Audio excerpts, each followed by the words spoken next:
Good afternoon, everyone. Welcome back to those of you who were here in this morning. I saw you in the morning. We're going to start the afternoon proclamations with a proclamation recognizing Minority Health Month by Councilmember Lorian Sales.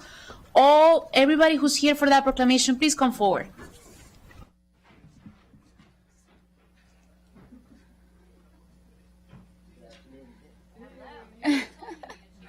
Dr. Bridgers has been with us all day. Let's have all of our organizations join us. Aww.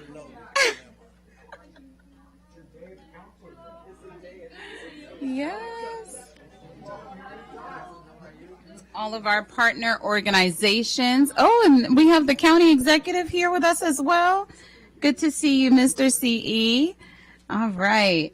So we have with us the Director of Health and Human Services, Dr. James Bridgers. We also have the co-chair of the African American Health Program. We have Diego Uriburu from the Latino Health Initiative. We also have Dr. Yuchi Wang from the Asian American Health Initiative, the vice chair of their steering committee. If you're here for the African American Health Program, the Minority Health Initiative, thank you so much for joining us. Looks like we have our program director here. This morning we had our public health proclamation for Public Health Week, and now we are recognizing Minority Health Month. Here in Montgomery County, we are oftentimes recognized as, having one of the healthiest communities in the nation. And so that's a very proud distinction that we hold. But we know that that's not the reality for everyone who calls our county home. And so it's very important that we continue to support our minority health initiatives.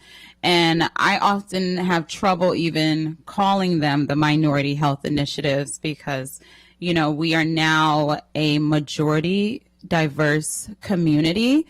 And that also has to be reflected in how we communicate about the residents that live here and the populations that make up that diversity. So we're not talking about a minor part of our community. We're now talking about a majority part of our population that has higher disparities across the board in many different health-related areas.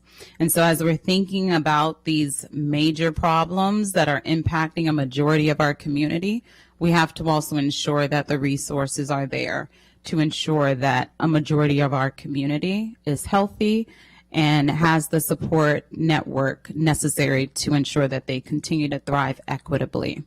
And so I'm going to first hear from Dr. Bridgers. Come on down. I'm going to raise it up just a little bit. Good afternoon, everyone. Thank you, Councilmember Sales, for inviting me. Thank you to the council and to the county executive. I know he's over there thinking about the next proclamation, but I wanted to bring these remarks this afternoon, having sat through a couple of proclamations this morning and having worked directly with our great minority initiative programs and our executive committees and our steering committees. I wanted to reflect over the 4 years that I had to work with them to promote equity and change in the community. So I went back to my office. I didn't have any talking points because I don't need any talking points, but I wanted to reflect. So I put my thoughts and I penned these thoughts. So indulge me if you will. Again, good afternoon. April is Minority Health Month and is a time to reflect, to recommit, and to recognize that health equity is not an option, it is essential. It is about ensuring that every resident, regardless of race, ethnicity, language, income, has a fair and just opportunity to live a healthy life. Our Minority Health Initiative programs are best practices. They are best practices. They continue to run a challenging race, providing care with perseverance, purpose, and partnership, whether it's building program capacity, strengthening access to affordable care, expanding preventative services, improving health education and chronic disease management, or establishing trusted relationships through community-based organizations and nonprofits. Suffice it to say that this work is about cultural understanding and trust. Minority Health Month also emphasizes our commitment to diversity, equity, and inclusion, principles that are integrated into how we design programs, how we distribute resources, and how we provide care. A more inclusive system is a stronger one that benefits everyone more effectively, no matter what federal critics may say. And even as challenges evolve, whether or not they're programmatic, whether or not they're fiscal challenges, whatever they may be, we remain grounded in our commitment and our faith in Montgomery County government to lead with integrity, accountability, and compassion. That faith is not passive. It is reinforced by their action. Their policies also protect our most vulnerable population by investments in those gaps and by shared responsibility to ensure that no community is left behind. So today, during Minority Health Month and the reading of this proclamation, let us reaffirm our commitment to running this race together with endurance, with focus, and with an unwavering belief that health equity stays within reach. The work ahead is challenging, and it will require all of us, leaders, partners, and community members. But I leave you with this. We must stay committed, stay collaborative, stay the course, and finish the race. Thank you. Thank you, Dr. Bridgers. And now we will hear from Ms. Williams, co-chair of the Executive Committee of the African American Health Program.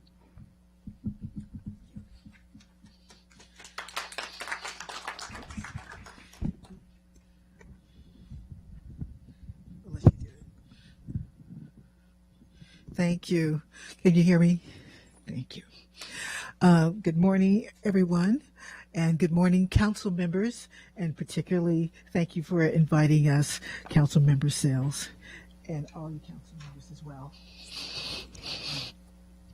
On behalf of the African American Health Program, we are honored to join you in celebrating National Minority Health Month and this year's theme, Be the Source of Better Health. For AHP, being the source of better health means meeting Black residents where they are with prevention, with culturally grounded care, and with an integrated team that walks alongside individuals at every stage of life. Every day, our nurses, health educators, diabetes and cancer experts, social workers, and other AHP staff work together to prevent chronic disease, support healthy pregnancies, conduct screenings, strengthen mental wellness, and connect residents to the resources that help them thrive and be able to take control of their health. This theme reminds us that better health doesn't happen by chance. It happens when communities have trusted programs like the AAHP, consistent support, and services designed with their lived experiences in mind. And it happens when the county remains committed to sustaining the approaches that have proven effective in reducing disparities. AHP is proud to be a source of better health for Montgomery County's Black pop community and look forward to continuing this work in partnership with you. Thank you. Thank you, Ms. Williams. And now we will hear from Mr. Diego Yorubudu. Perfect. Thank you very much, Councilmember Sales. Thank you for honoring the minority health initiatives, and thank you to the rest of the county council members. And thank you to my colleagues from the other minority initiative steering committees, executive committee, and for the staff. We really work, you might not know, but we also work very closely together. There's obviously many differences between the minority populations, but also there are many communalities, and we work together a lot to better the health and well-being of county residents. The best example thus far was COVID. The numbers of county residents impacted by COVID were very high, particularly in minority communities, and the strategies that were forged without speaking with us at some point proved not to be working, and the county reached out to us. And as a result of that, I think I would be fair to say that thousands and thousands of lives were saved. And so thank you to County Executive Eldridge for that and what you have continued to be done, and also to the council. Investments in the Minority Health Initiative are critical now to keep minority community members safe. And that's why I'll say that there have been a few cuts in the Latino Health Initiative, and I think those cuts are going to be needed very, very much this next year. So I'm going to urge Councilmember Sales and the council to reinstate those funds, and let's keep working together. Okay, thank you very much. And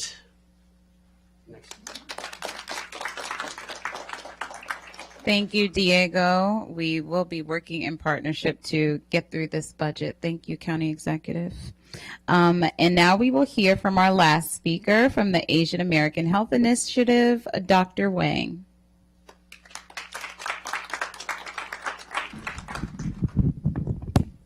Hello, everybody. Good afternoon. And then, having heard all the inspirational talks, and then I'm going to go off the script instead of go on the script,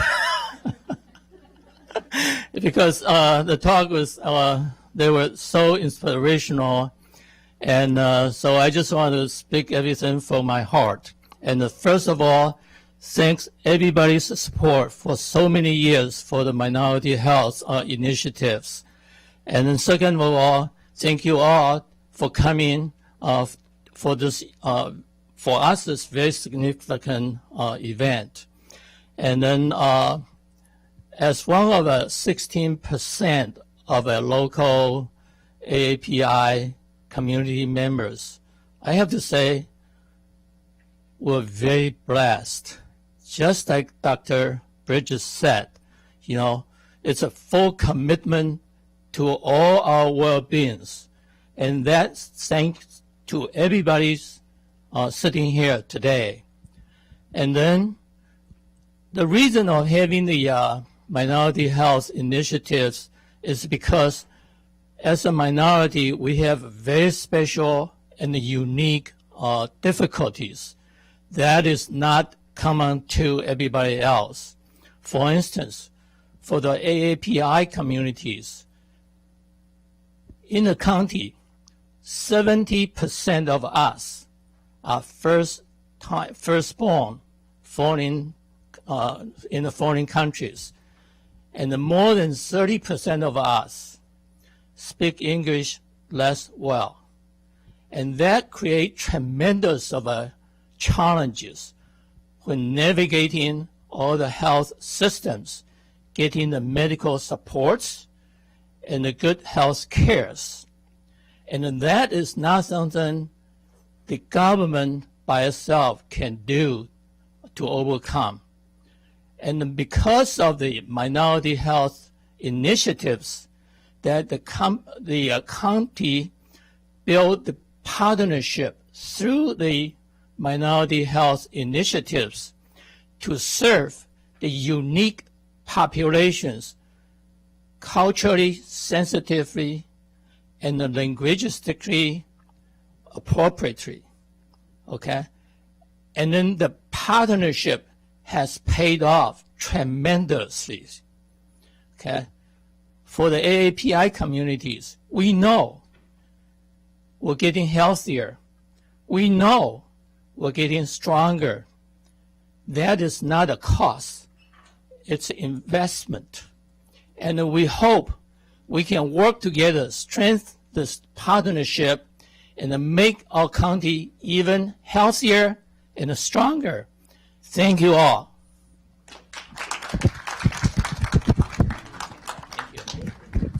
Thank you, Dr. Wang. You mentioned partnerships, and so I want to make sure everyone knows who's here working in partnership with us. If you can just introduce yourself and the organization you represent in your role.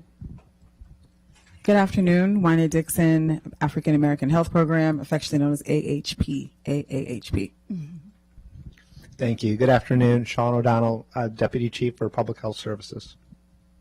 Okay. Diego Uriburu with the Latino Health Steering Committee. Hi, everyone. My name is Karen Bernal. I'm the program coordinator for the Fetal and Infant Mortality Review Board, and I work in collaboration with all the minority groups. Good afternoon, Mariana Sarrani. I'm the manager for the Latino Health Initiative.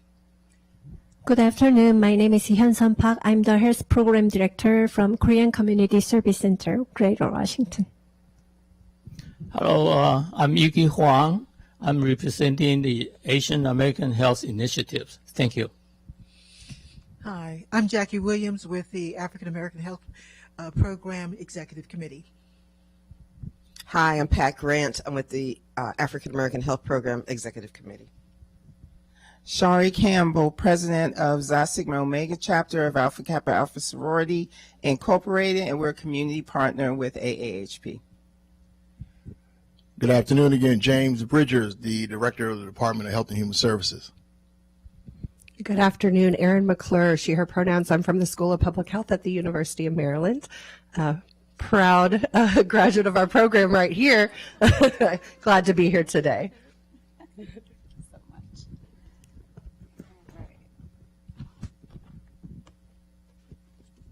Okay, so now I will read the proclamation. We had our Dean of Public Health join us this morning and remind us about the importance of prevention, promotion, and prolonging life.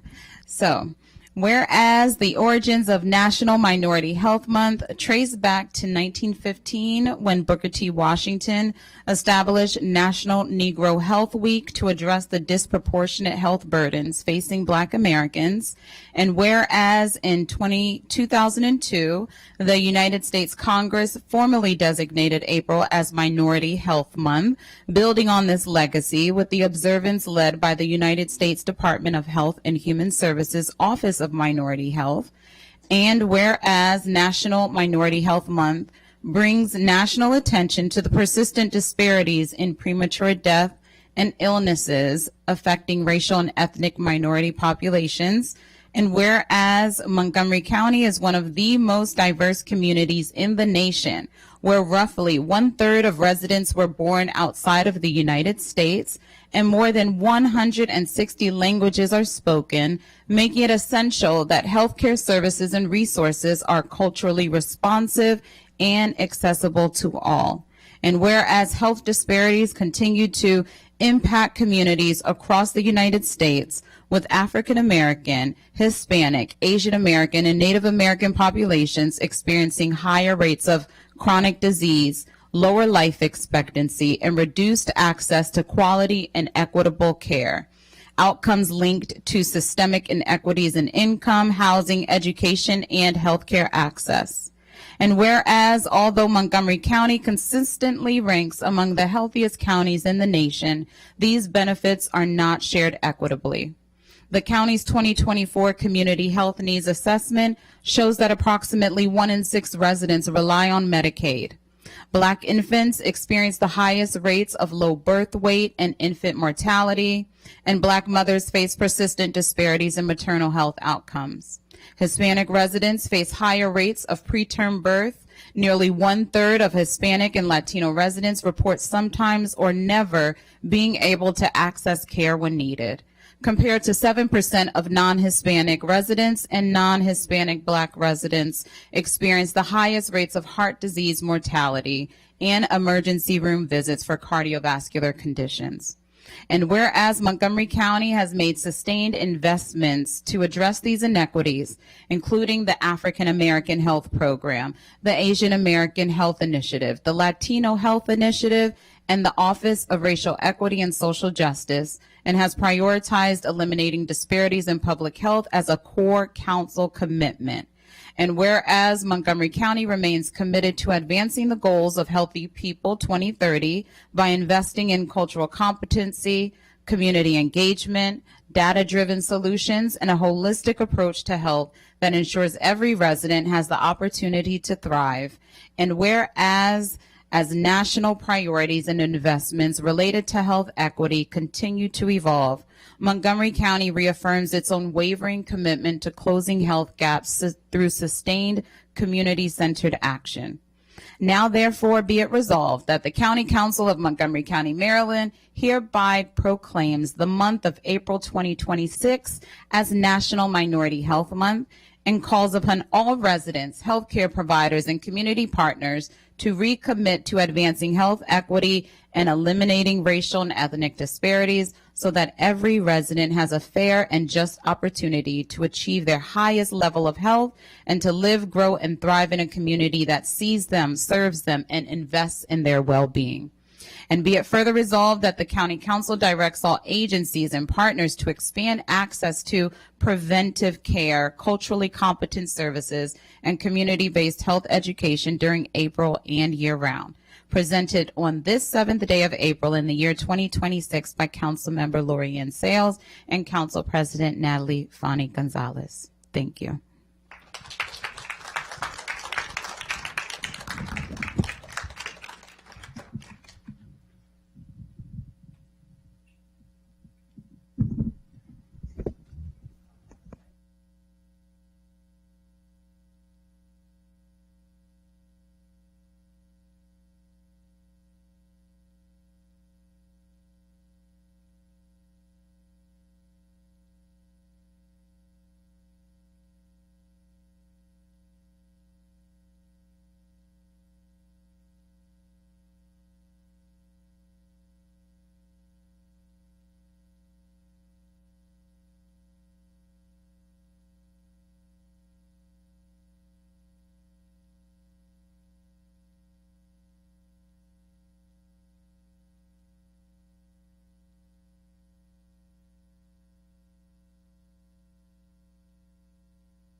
Thank you to everyone who came today for the Minority Health Month proclamation.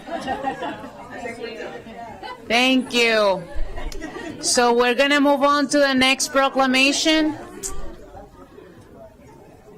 Ladies and gentlemen, we're going to move on to the next proclamation. Oh my goodness. So the next one, it's proclamation recognizing Arab American Heritage Month by Council President Natalie Fani Gonzalez with the County Executive Mark Elrich. If everybody who came for that proclamation, please move forward.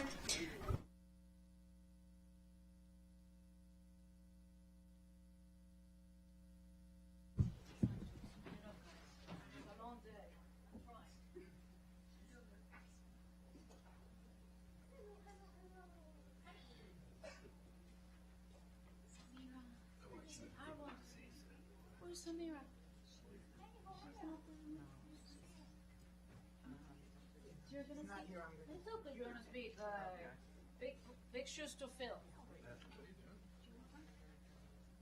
Good afternoon, everybody. Thank you for being here today. Again, my name is Natalie Fani Gonzalez. I'm the County Council President. I'm here with the County Executive, thank you, Mark Elrich, to join on a proclamation celebrating Arab American Heritage Month. We're so proud to live in Montgomery County and really uplift people of all diversities here. And that's why this county is so special, because we not just accept each other, we celebrate each other. Our culture, our food, our books, especially our books. Where's Arwa? Oh, there she is, taking a photo. I want to thank you for all your leadership, Arwa, because you have been an amazing person to coordinate with the Middle Eastern Advisory Board and the community partnerships. And I think, although I'm here to celebrate and uplift the community, I had to say, sometimes you need a leader to really keep people together and move us forward. And you have done such an amazing job. And I needed to say that publicly. With that, I'm going to turn it to County Executive Mark Elrich.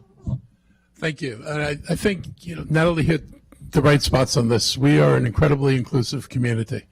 And we have made a point of being that. We don't get this way accidentally, you get this way intentionally. And we're really glad of the partners we have in the Arab American community, and we think it's appropriate to celebrate this like we celebrate so many of the other communities that are in Montgomery County.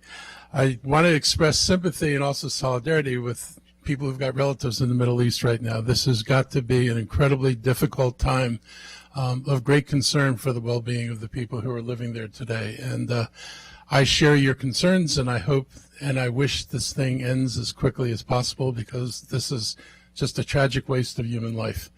And there are better things we can do. God knows we got a million things we could do in this county with the resources that are available. It would be nice to be spending that money on the stuff we know we need.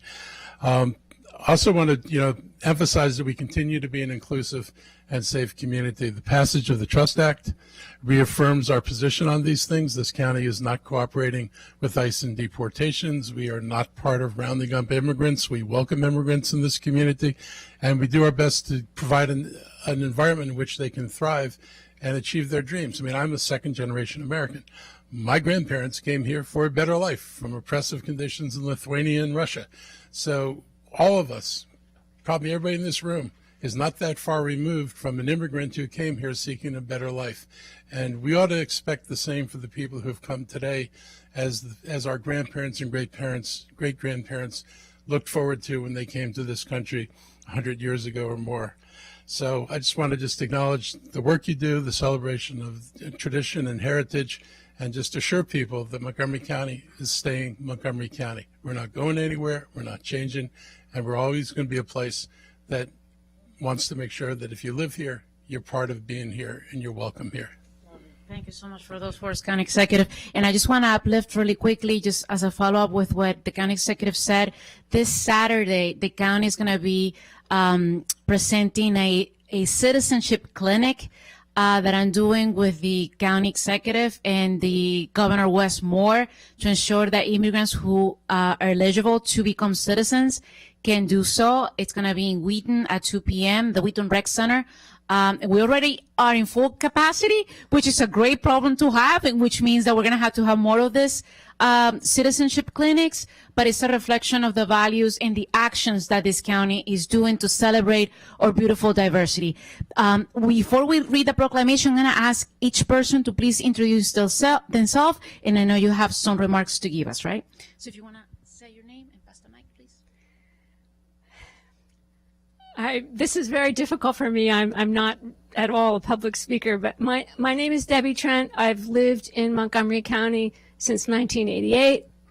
Originally, I'm a Jersey girl, and I'm of Lebanese and Arab heritage. I'm very proud of that. This is an infuriating time for our community. Thank you, County Executive and County Councilwoman, for acknowledging that. I consider this a safe haven, a sanctuary, but we've got a lot to do. And in the Middle Eastern American Advisory Group, appointed by the County Executive and with the County Council, we're going to be doing a lot more to make our community even more welcoming. And thank you for being here. Thank you, Napa, because you said that, I had to say, and also my mom is Lebanese, so I had to say that too. Go ahead. Hello. Hi, my name is Layla El Asmar. I'm first generation Palestinian. I was born and raised here in Montgomery County, went to MCPS. Now I have two boys that are MCPS, and I'm very active in the community. And I'm also part of the Middle East Advisory Board, which I love, and I'm so happy to give back in this way.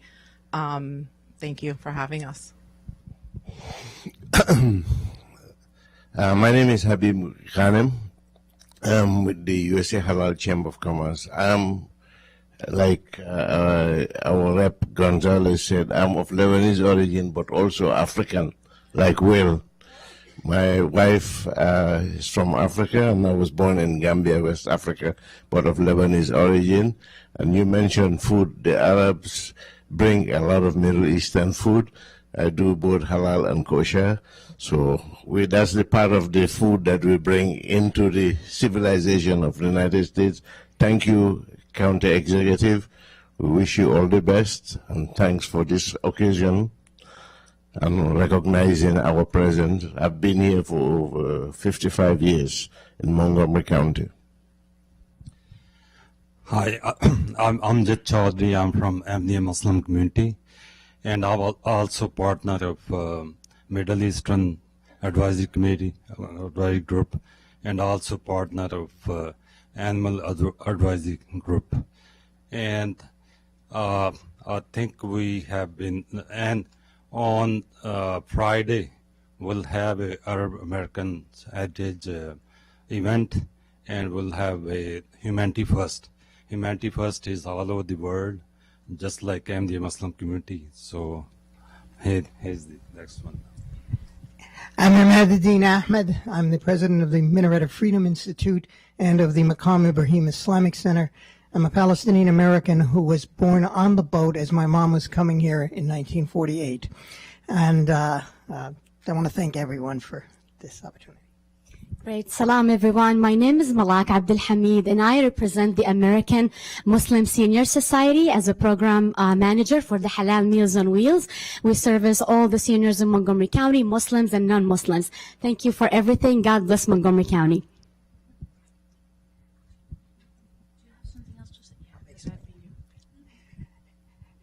I'm substituting for Samira Hussein. I just found out a half an hour ago I was doing so, so I have no prepared remarks. I've never let that stop me before, so I'll make it brief, though. Trying to think what I could say, and I neglected to mention, by the way, I've lived in Montgomery County for 47 years, but I can only speak from personal experience. The warmth and the welcoming of this majority community is, I think, not unusual in the United States. My dad came here when he was 12 years old, and he finally was able to buy his own home in 1948. He moved into that house in a neighborhood that had no Arab American families. And the man who lives next door to him started a petition to demand that my family be expelled from the neighborhood. Not a single person signed his petition. So he signed his house, sold his house, and he moved.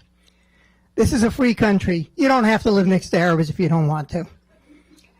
But I want to thank this community and the reflection of this council that reflects this community in showing how we value each and every person, and we judge everybody by their contributions, their ability to contribute to this society, and not by where they came from. Thank you all. Thank you so much, sir. That was beautiful. So now we're going to read the proclamation. The County Council of Montgomery County, Maryland proclamation. Whereas Montgomery County is a welcoming community enriched by the diverse skills, values, and knowledge of its residents. And whereas each April, communities across the United States observe Arab American Heritage Month to honor and celebrate their rich heritage and contributions. And whereas from medicine and law to technology, government, arts, and culture, Arab Americans have played an essential role in shaping society. And whereas through vibrant cultural traditions, diverse faith practices, and a commitment to education and family values, they continue to strengthen the social fabric of our communities. And whereas the Arab American community joins all residents in fostering an inclusive, equitable, and peaceful society where every individual is respected and valued. now, therefore, be it resolved that the County Executive, Mark Elrich, and the entire County Council of Montgomery County, Maryland, do hereby proclaim April as Arab American Heritage Month and encourage all residents to join us in recognizing and celebrating the contributions of the Arab Americans, presented on this 7th day of April in the year of 2026 by County Executive Mark Elrich and Council President Natalie Fanny Gonzalez. Thank you so much for being here today. Let's take a photo.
That was awesome. Okay, at least for me. Thank you, everybody, for coming today.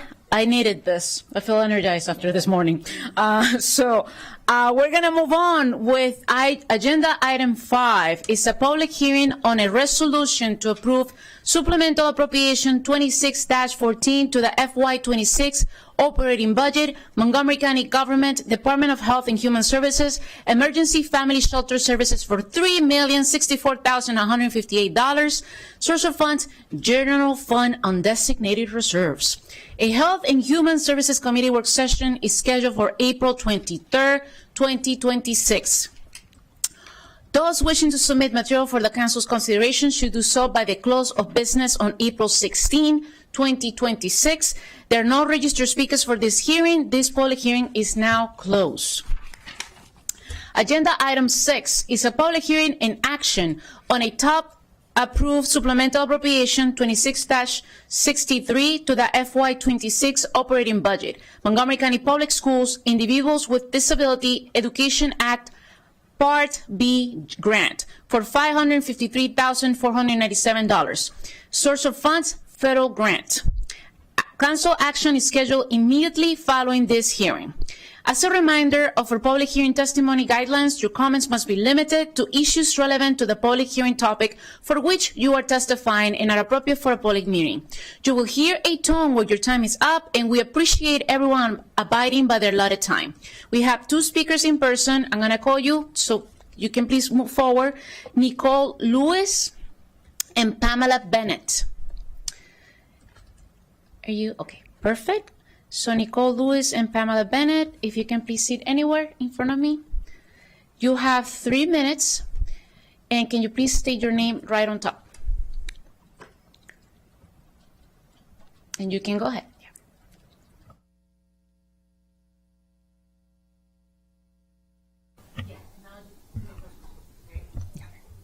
My name is Pamela Bennett. Okay. Good afternoon. My name is Pamela Bennett, and I am the program manager of the Community Companions Program of Catholic Charities in Rockville, Maryland.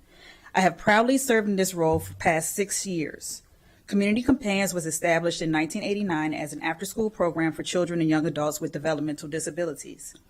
Since then, we have expanded to serve children with autism and now offer after-school care, school respite days, and summer camp programming. Today, we support up to 30 children from Montgomery County and are licensed by the Maryland State Department of Education Office of Child Care. We remain one of the few specialized high-quality child care programs in the county for children with disabilities. Our program focuses on building essential life skills, including communication, daily living, motor development, and social behavioral skills. These are taught through structured, age-appropriate activities in a safe and supportive environment. We also emphasize community integration so that our participants can engage meaningfully with the world around them. We operate during out-of-school hours, providing critical services such as behavioral support, therapeutic activities, and life skills development. For many families, we are more than a program. We are a lifeline. Each year, more than half of the families who contact us begin by saying, "I didn't know this program existed." They then share difficult experiences, stories of their children being misunderstood, disciplined, or repeatedly sent home from other child care settings due to behaviors related to their disabilities. Community Companions offers something different. We provide a place where these children are understood, supported, and given the opportunity to succeed. For many families, we are one of the only consistent supports they can rely on. Without this program, many of the children we serve, especially those who have aged out of traditional child care, risk being left behind. The loss of Community Companions will not only impact their development, but also limit their parents' ability to work and support their families. Although we experienced some under-enrollment in recent years, our program quality has remained strong. In preparation for increased need in FY26, we conducted targeted outreach and achieved strong summer enrollment. However, we were not aware that program funding had been reduced. We remain deeply committed to serving Montgomery County families. With an adjusted contract for FY27, we are confident we can continue delivering these essential services in a sustainable way. I respectfully urge the Council to support continued funding for Community Companions so that we can continue serving children and families who depend on us every day. Thank you for your time and consideration. Thank you.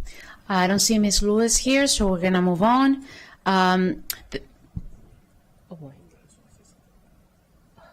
Just a second. All right, go ahead. Thank you. Just wanted to mention on this one, it didn't go to committee, but OLO did send some considerations on this proposal, on this grant, and I was asked to mention them because I wanted to mention them on the record. So IDEA is always underfunded. It's a big issue in the nation, and particularly for students of color. Staff need to work with MCPS to make sure students identified by IDEA Part B should be trained and receive continual education, keeping up with best practices, and be culturally responsive. I just wanted to, for colleagues' benefit, before we vote on it, since it didn't go to committee, there were 3 considerations sent from OLO related to students of color and how this money and grant should be used by MCPS to make sure that it's culturally responsive and who's hired to serve these students. So I just wanted to get that on the record, and there was a request from staff, so I wanted to do that. Thank you, Madam President. Thank you. This public hearing is now closed. So now we're going to move on the action portion of this item. Is there a motion to approve supplemental appropriation 26-63? So moved. Moved by Councilmember Don Lukey, second by Councilmember Will Jawando. All those in favor, please raise your hand, and it passed unanimously. So we're going to move on to agenda item 7. It's a public hearing on the FY27 capital budget and the FY27-32 capital improvements program projects, including next generation technology refresh, bus rapid transit 355 North, 355, sounds better, and bus rapid transit New Hampshire Avenue. Committee work sessions on the FY27 capital budget and the FY27-32 capital improvements program projects will be scheduled through the end of April. As a reminder of our public hearing testimony guidelines, your comments must be limited to issues relevant to the public hearing topic for which you are testifying and are appropriate for a public meeting. You will hear a tone when your time is up, and we appreciate everyone abiding by their allotted time. We have one speaker, Ms. Eileen Finnegan. Is she here? Ms. Eileen Finnegan, one, twice. Nope. This public hearing is now closed.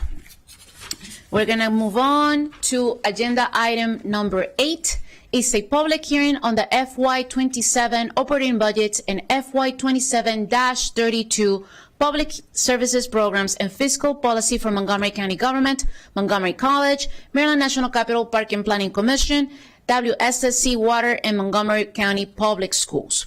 Committee work sessions on the FY27 operating budgets and FY27-32 public services program and fiscal policy for Montgomery County Government, Montgomery College, Maryland National Capital Park and Planning Commission, WSSC Water, and Montgomery County Public Schools will be scheduled through the end of April.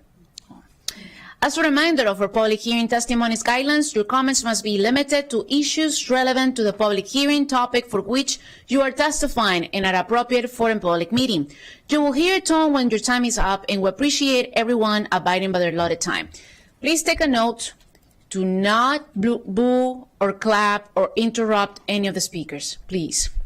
So I'm going to call your name. As I call you, please move forward.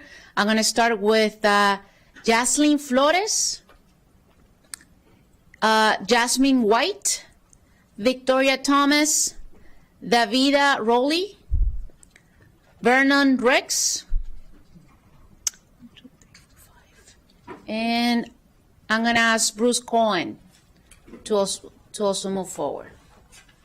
I think we're going to stop with those, and we're going to start with Ms. Flores first.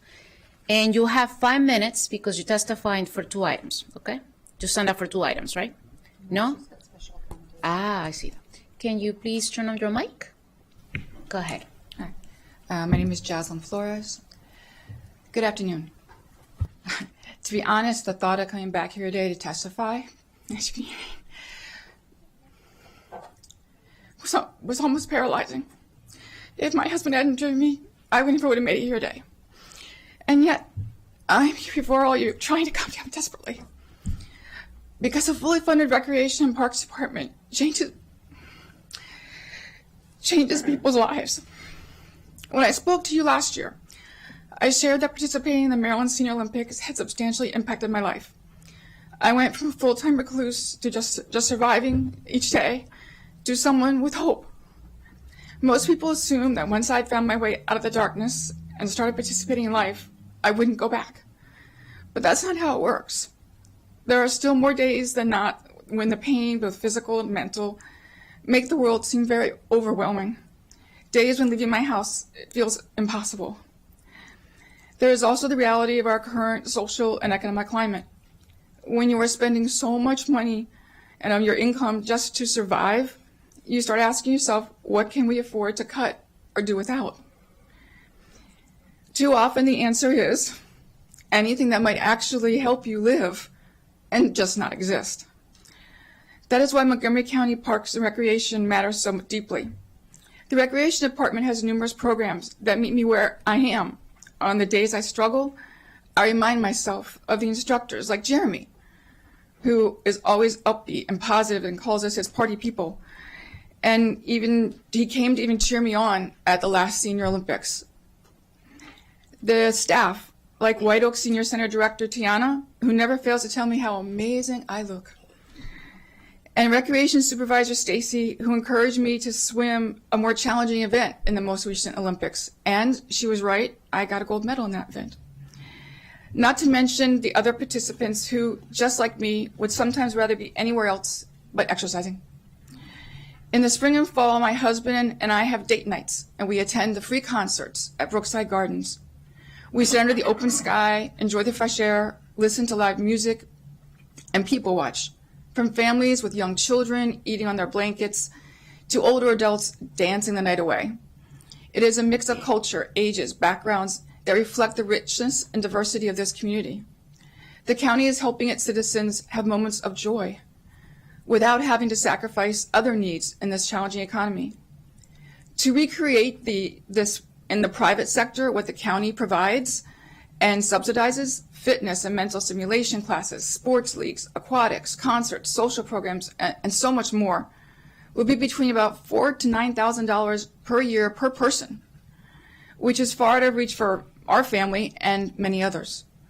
Programs like Bone Builders and Balance Boom improve balance, increase strength, and help prevent fractures, keeping older adults independent and out of the hospital. Senior congregate lunches not only address food insecurities, but just as importantly, they fight loneliness. And sadly, many locations have a waiting list for this program. And the lifelines don't just exist to seniors. They exist for the next generation as well. I know a young woman in the county who, like me once, could not see any future in herself, who wanted to give up entirely. She found her way into TeenWorks. Through that program, she was supported, connected with a GED pathway, and surrounded by people who believed in her when she couldn't believe in herself. Today, this young lady is alive. She's married, working, and a contributing member of our community. Her life was not simply changed, it was saved. Recreation and parks programs create independence and connection, strengthen not only the body and preventing injury, but also supporting the mind, both intellectually and emotionally. They mean hope, having a reason to get out of bed and keep trying. It's not extra. It's essential infrastructure for a healthy community. And it is a smart investment. Because for us, having all these programs and facilities available, many more than I mentioned here, and have them funded is the difference between having a full life with dignity and joy and just existing. Thank you. Thank you. Next, Ms. Jasmine White. Good afternoon, Council President Fanny Gonzalez and Council members. I'm Jasmine White, CEO of Montgomery Community Media. I'm honored to be here today representing MCM, the county's only nonprofit, non-commercial public access media organization. Our mission to use media to connect people and inspire them to live their best lives is no small task, but it is especially critical at a moment when media is often used to sow division, amplify hatred, and pull people apart. At a time when many media outlets are under pressure and shifting their priorities to respond to a national agenda, MCM remains committed to trusted hyperlocal journalism, workforce development, and training that directly serves this community.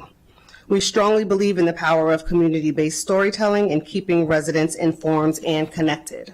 As communication needs across the county continue to grow, we ensure that local voices are heard and vital public information remains accessible. Over the past several years, I've shared with this council that declining cable franchise revenues require us to think differently about the future of community media.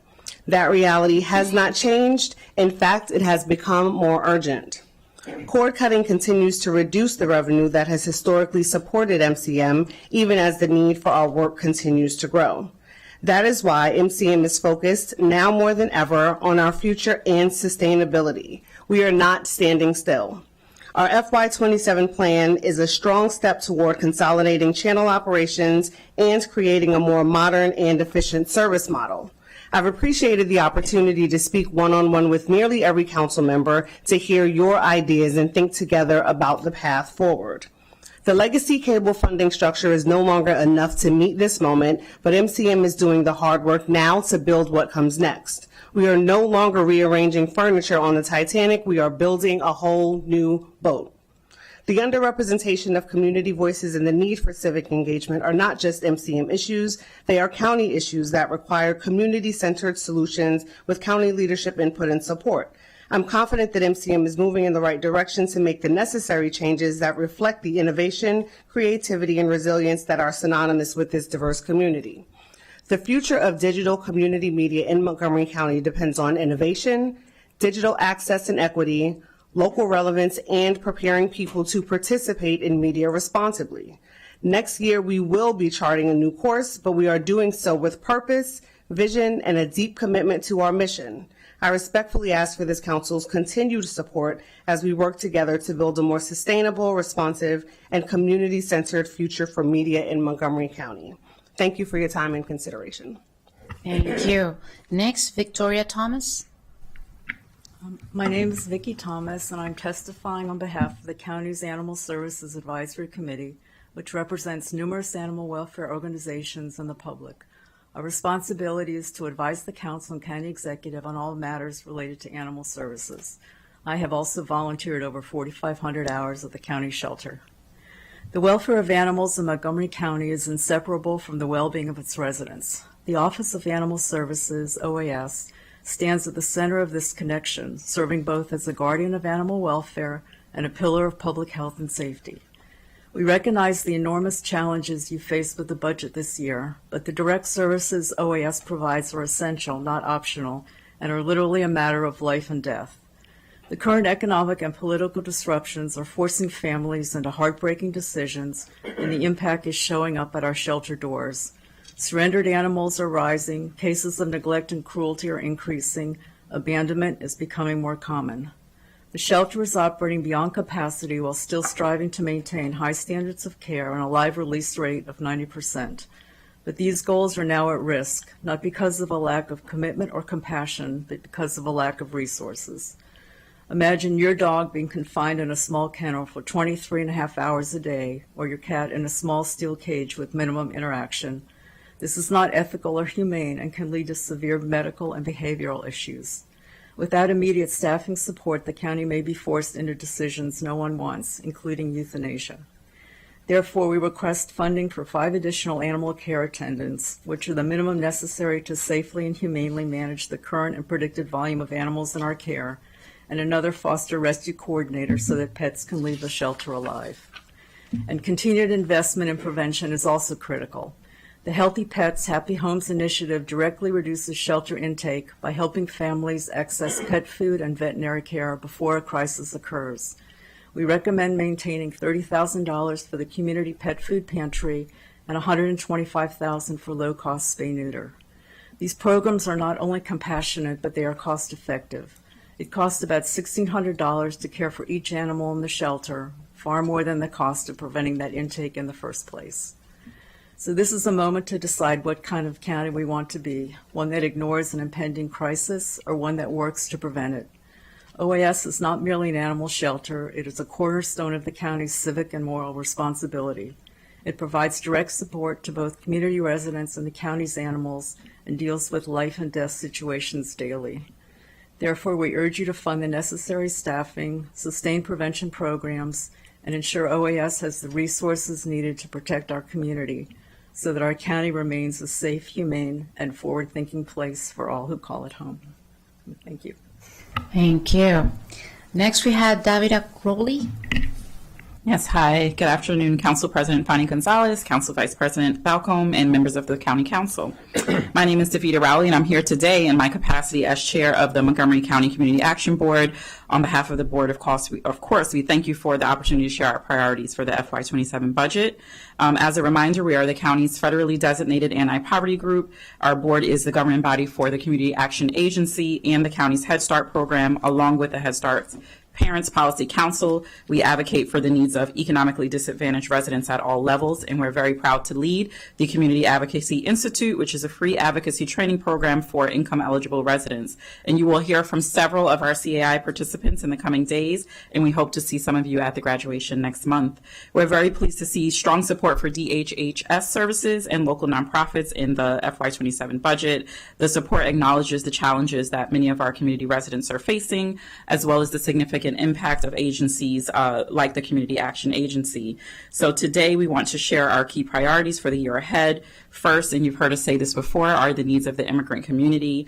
We want to thank the Council for your strong support already. We are still hearing from staff at the Test Community Action Center and the Community Action Agency Navigation Program, as well as the Community Advocacy Institute, that residents, of course, are still living in fear, and that's why we're uplifting it again. Still afraid to walk their children to school, still afraid to go to work, still afraid to go about their daily lives for fear of detainment. And so your leadership on the Trust Act, the Values Act, and other important bills has absolutely helped to reduce some of this fear. And we cannot thank you enough, reminding residents that they are welcome here in the county. The board stands ready to continue to support any actions that you put forward, any additional bills and funding for immigration legal services, mental health services, other programs that can support the members of the immigrant community who are experiencing unbelievable stress and fear right now. As the advocacy group for residents with modest incomes, we know that too many in our county are still struggling to make ends meet. Of course, we have the lack of affordable housing, food, healthcare, childcare, utilities. Cuts and restrictions to federally funded programs are impacting access to those programs, compounding the issue. The cost of living in the county, of course, is very high. Even those working full-time, earning a decent income, are still struggling to afford their basic necessities. The self-sufficiency standard for a household with 2 working adults, a preschooler, a school-age child, is over $120,000, over 4 times the federal poverty level.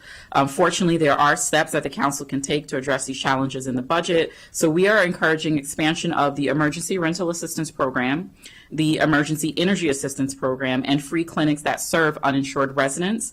We support the county executive's proposal to increase funding for the Working Parents Assistance Program and convert 5 brokers to merit staff. And with the cuts to SNAP, those who previously qualified for the support no longer being eligible. Thank you for your time. Thank you. Next, we have Mr. Vernon Ricks. That is you. You can please turn on your mic. There you go. Thank you. Good morning. Good afternoon. My name is Vernon Ricks, and I serve on the board of directors of Montgomery Community Media. You can probably tell by my garb today.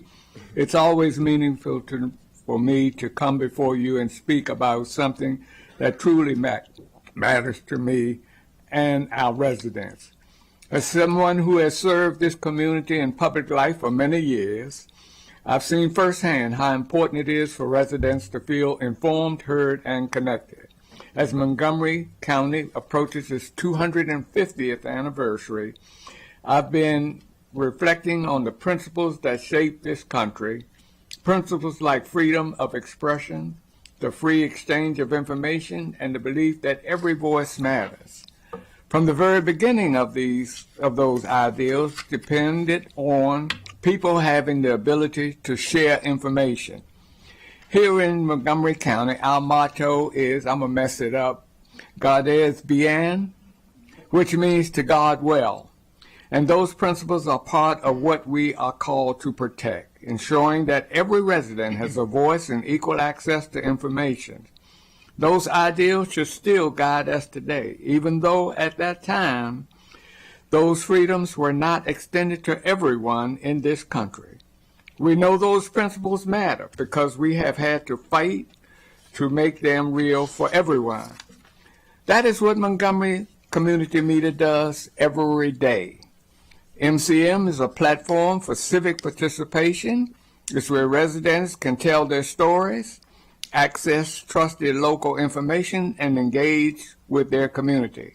At a time when local news is disappearing and trust in media is fragile, MCM provides something increasingly rare: independent, community-centered journalism, and a platform for residents to be seen and heard. Through initiatives like The Pulse, a weekly news program, MCM is bringing critical local stories to light, stories that inform, connect, and even prompt action in our community.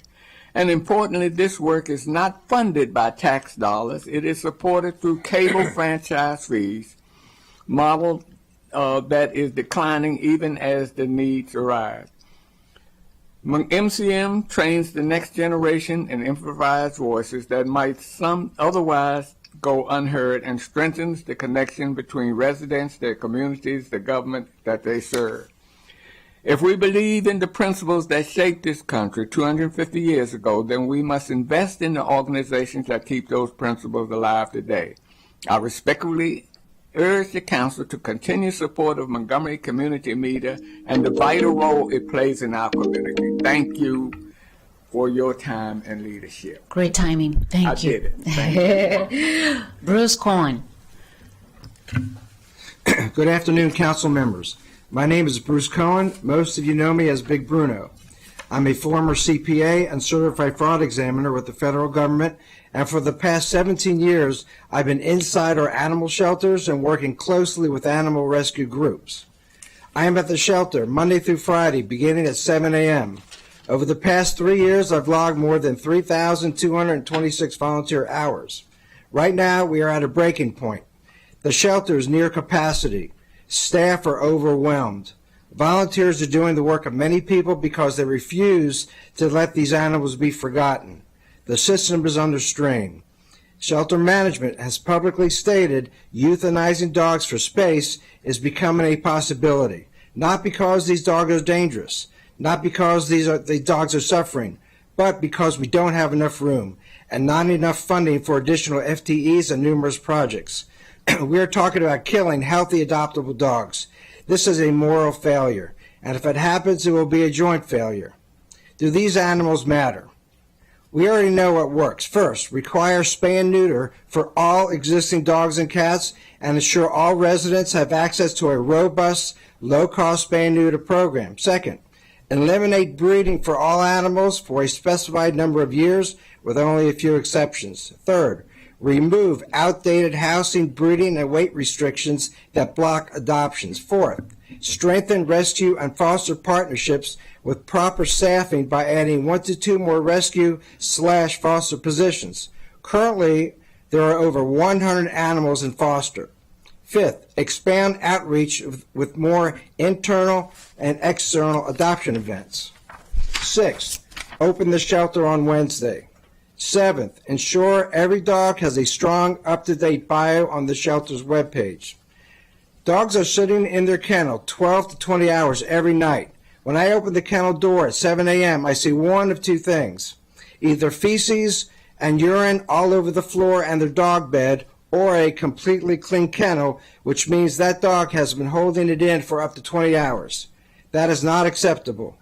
We need dedicated dog walking positions with FTEs or contracted staff and a structured morning, midday, and evening walking program, including a final walk between 7 p.m. and 10 p.m.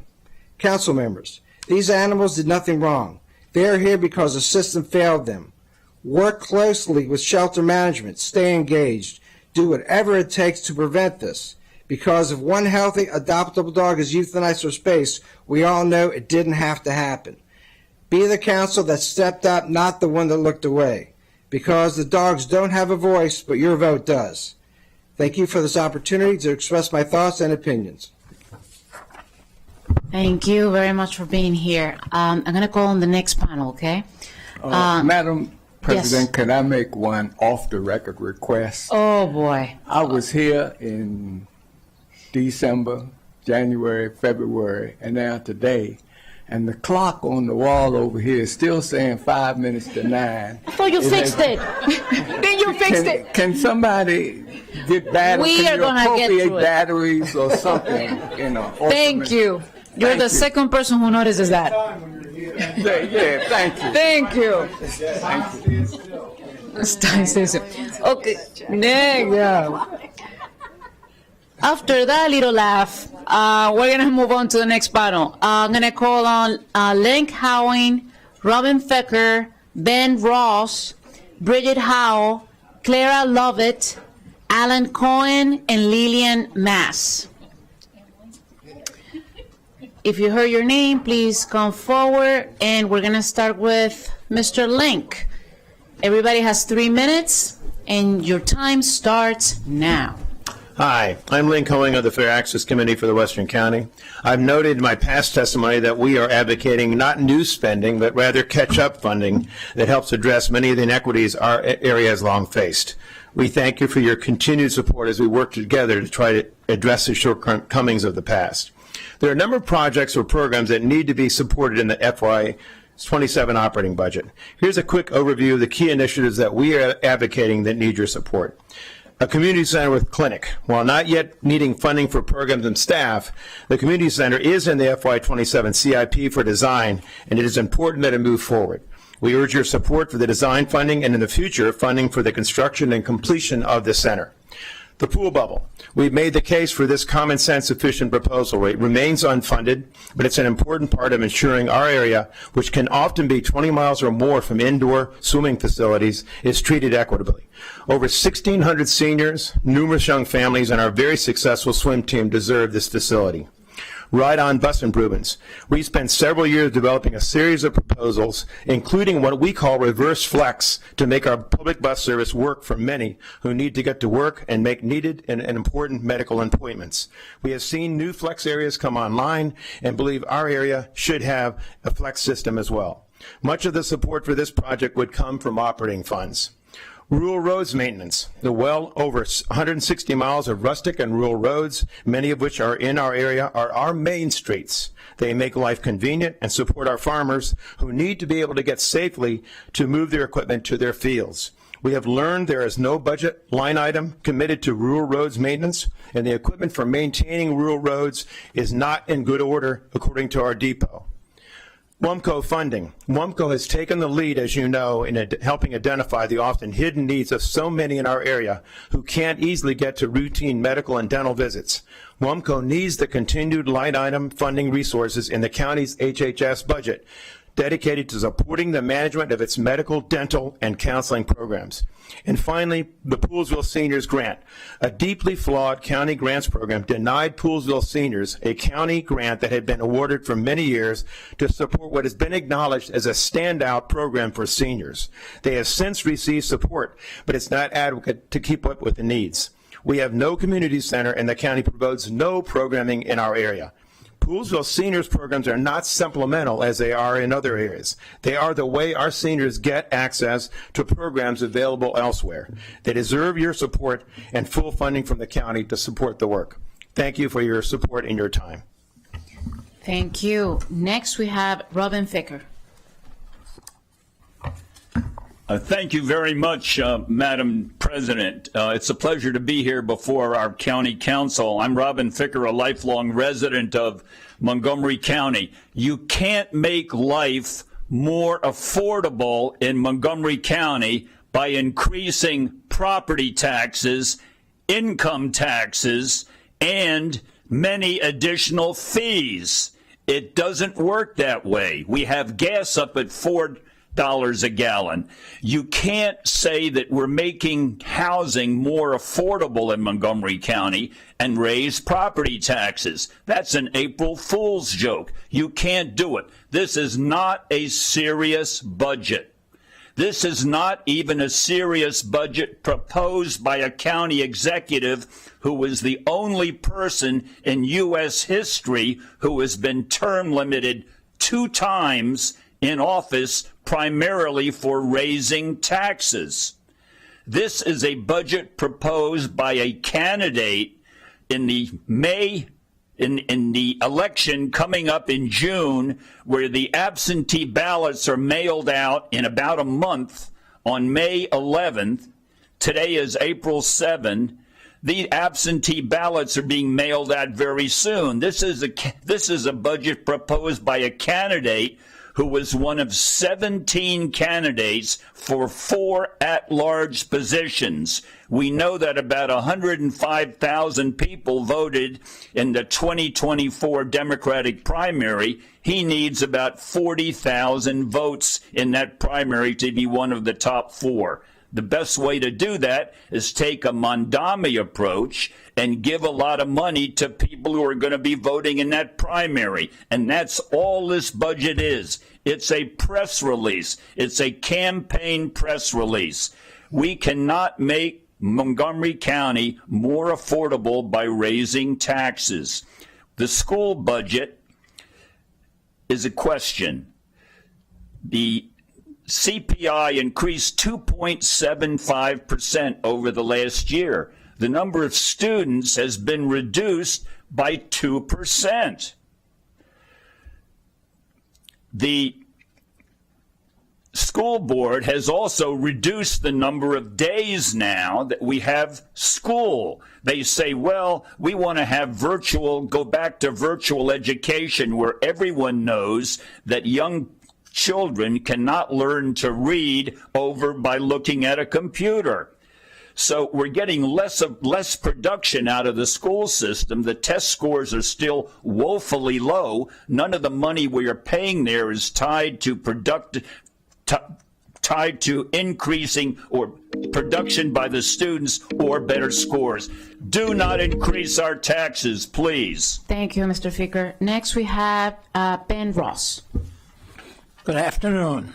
My name is Ben Ross from Bethesda, speaking as an individual, and as you probably expect, I'm here to talk about the transit budget. And I have to say that the proposed budget has a Potemkin Village quality. Our current transit service is subpar and getting worse, yet the money and attention go to showy projects that will do little to help the rider and may never even materialize. Already, ride-on service fails to meet what used to be the county's minimum standard of a bus every half hour. We don't have any relief buses to fill in when a bus breaks down, and this budget will make it worse because it cuts 13 FTE positions. Bike share is shrinking in Montgomery County while it expands in the rest of the region. And at the same time, we're chasing expensive fads that yield press releases more than transportation. Hydrogen buses are an experimental technology. On-demand transit that's been tried in other places, and it consistently fails to attract riders. We're buying inefficient battery electric buses while electric cars are a fully mature technology, and the county still buys gasoline-powered cars. And most of all, there's the BRT. This budget has a real tell. The extension of Observation Drive was justified as a BRT project.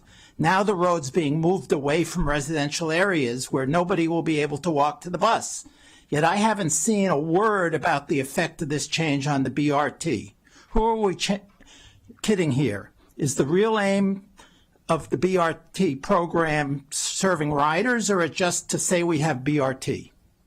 The proposed budget transfers $52 million of transit revenue to the capital budget for transit.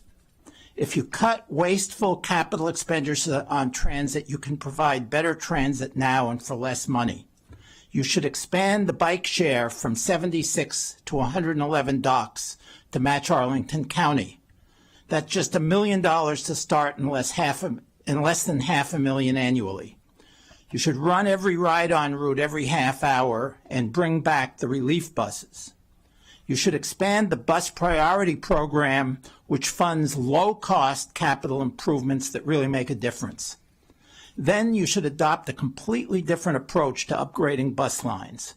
Don't start out with an expensive, time-consuming process.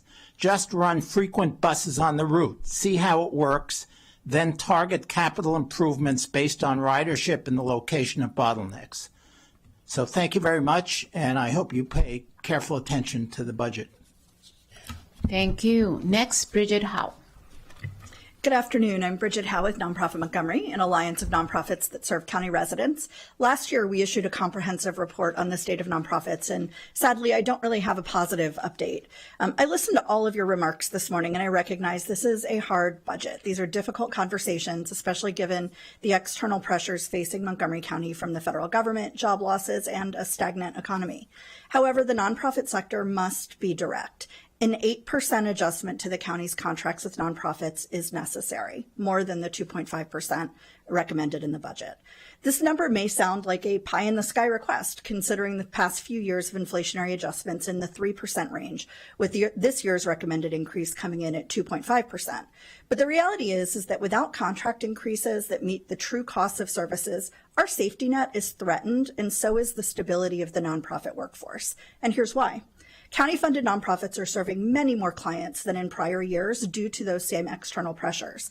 These clients have complex and intersecting needs: housing instability, food insecurity, health and mental health crises, family economic distress that require greater staff time and collaboration among organizations.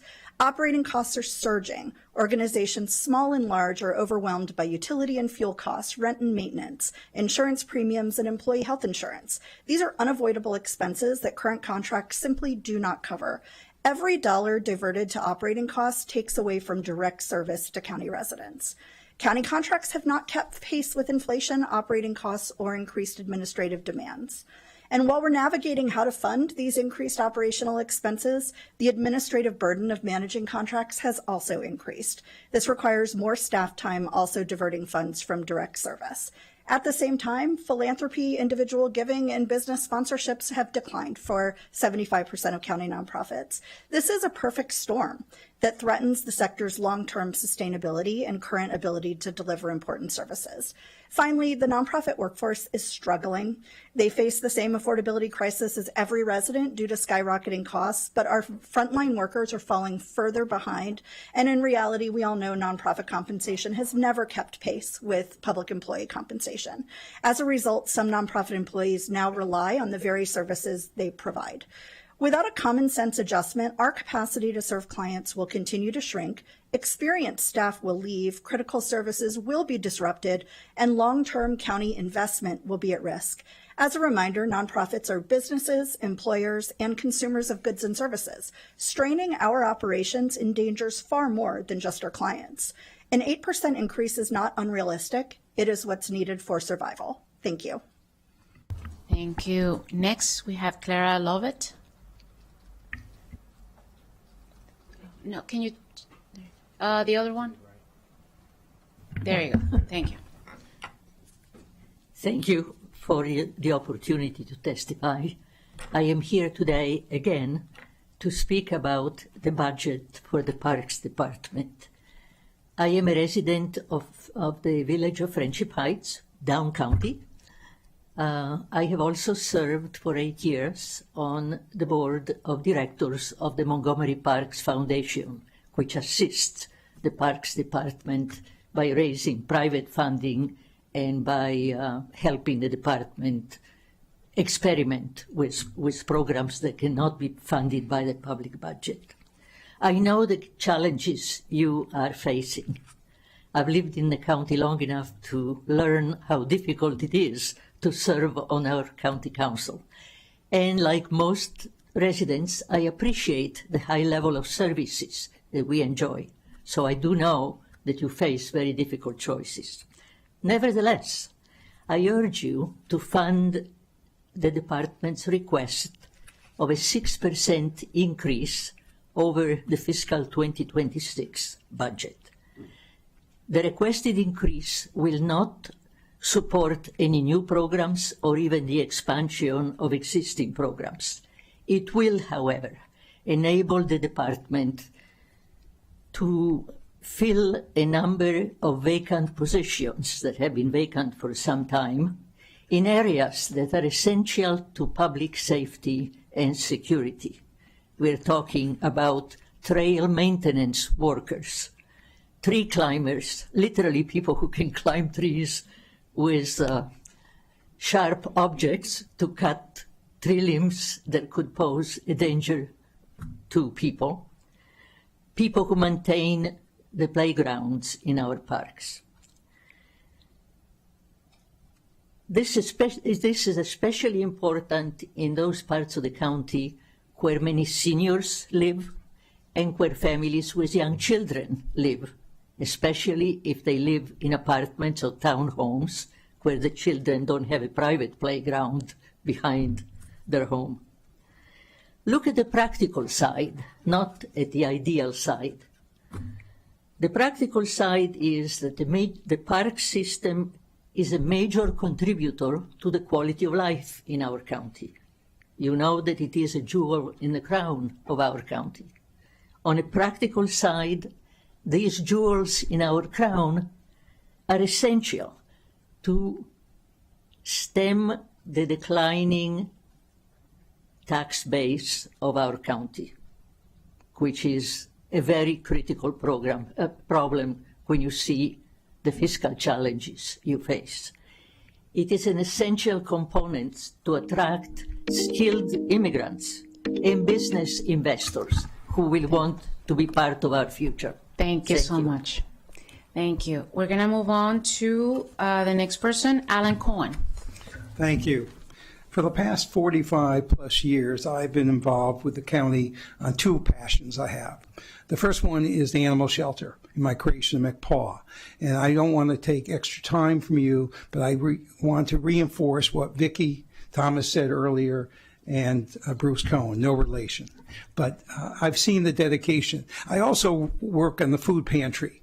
I urge any of you to come up, get up at 6:30 some morning to St. Jude's in Rockville and see what we do twice a month, and the people, how appreciative and how many blessings you get for the food. My philosophy is, and we don't ask any questions, but for every person that we help provide food, it's one less animal that potentially would end up in the shelter. And again, the shelter needs assistance there too, additional staff and additional funding, of course, for spay and neuter. But funding the food pantry is so crucial. The other passion is the rec department and the Potomac Community Center. I created the Friends over 35 years ago when we converted the Lake Normandy Elementary School. But I don't want to just talk about Potomac. Unfortunately, the Friends, we've been able to, as a partnership, raise funds to do some things, to have that building over 35 years old limp along, which needs to be refreshed. But there are a lot. I have inspected all 23 community centers in this county and did detailed report for the director twice. And, I joked when I came in, I said, when I look at a building, I said, look at how beautiful this is. And when I first walked in, I noticed the clock. I said, I'm not going to say that because if they can't get a battery to do a clock but that's typical. If you look, and I urge when you go visit a community center, and over 1 million people in this county visit a center every year. And I must commend you all for maintaining the free status, no charge for use of it. But it has to be maintained. David Dice and I go back 30 years. But, if you looked at the cost of maintenance that this county pays just for outside maintenance, the fields in most of these centers are mud holes. There's no funding for maintenance or very minimal. You'd be embarrassed to see how much you pay a contractor to do 300 or 400 buildings. And then when you divide it, I know what they do. I've seen the contract. I know what they're supposed to do. And some of you pay more for your own home than they do per cut at a community center. So you have hundreds and hundreds of youth using these facilities who need a facility maintained. You need it, have it reseeded, et cetera, et cetera. And I encourage you to try to do more public-partner partnerships.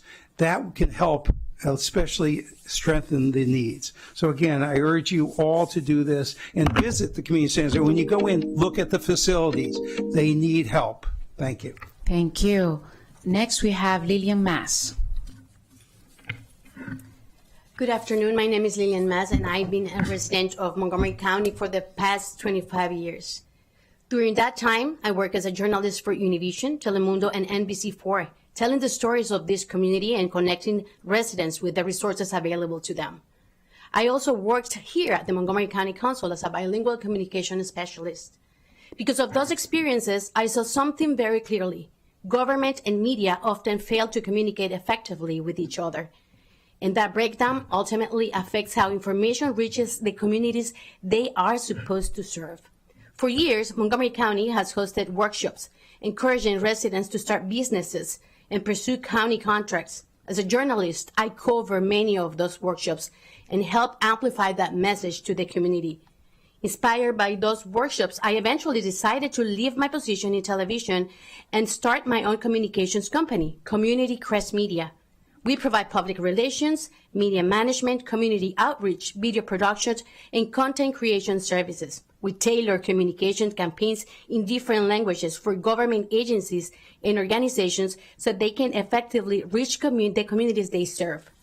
We do not just translate messages, we tailor them.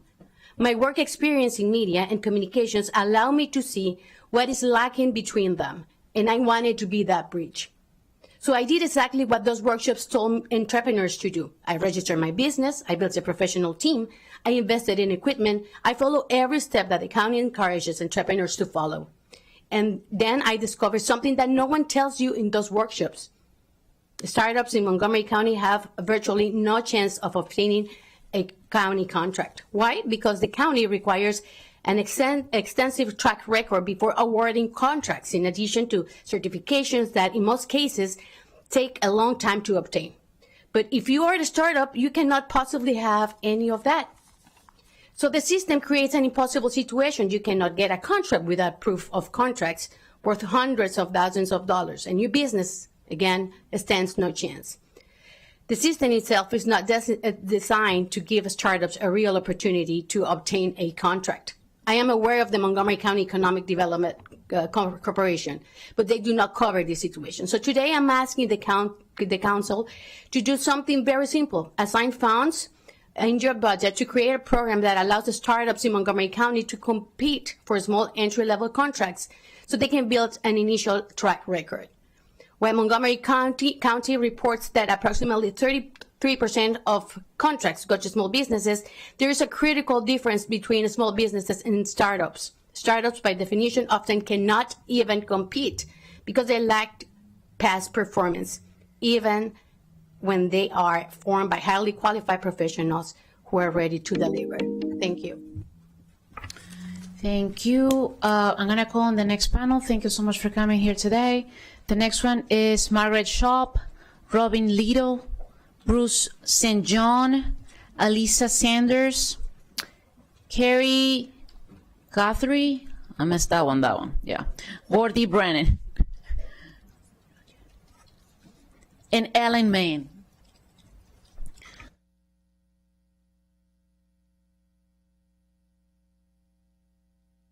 And we're gonna start with Miss Margaret Shop. Everyone has 3 minutes.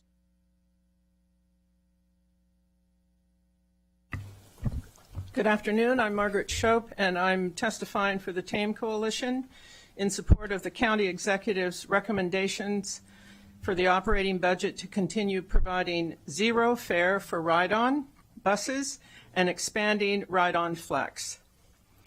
Prioritizing public transit is written big and bold in county documents. However, what's happening on the ground does not reflect the documents of Thrive 2050, Climate Action Plan, or Maryland's Zero Emissions by 2040.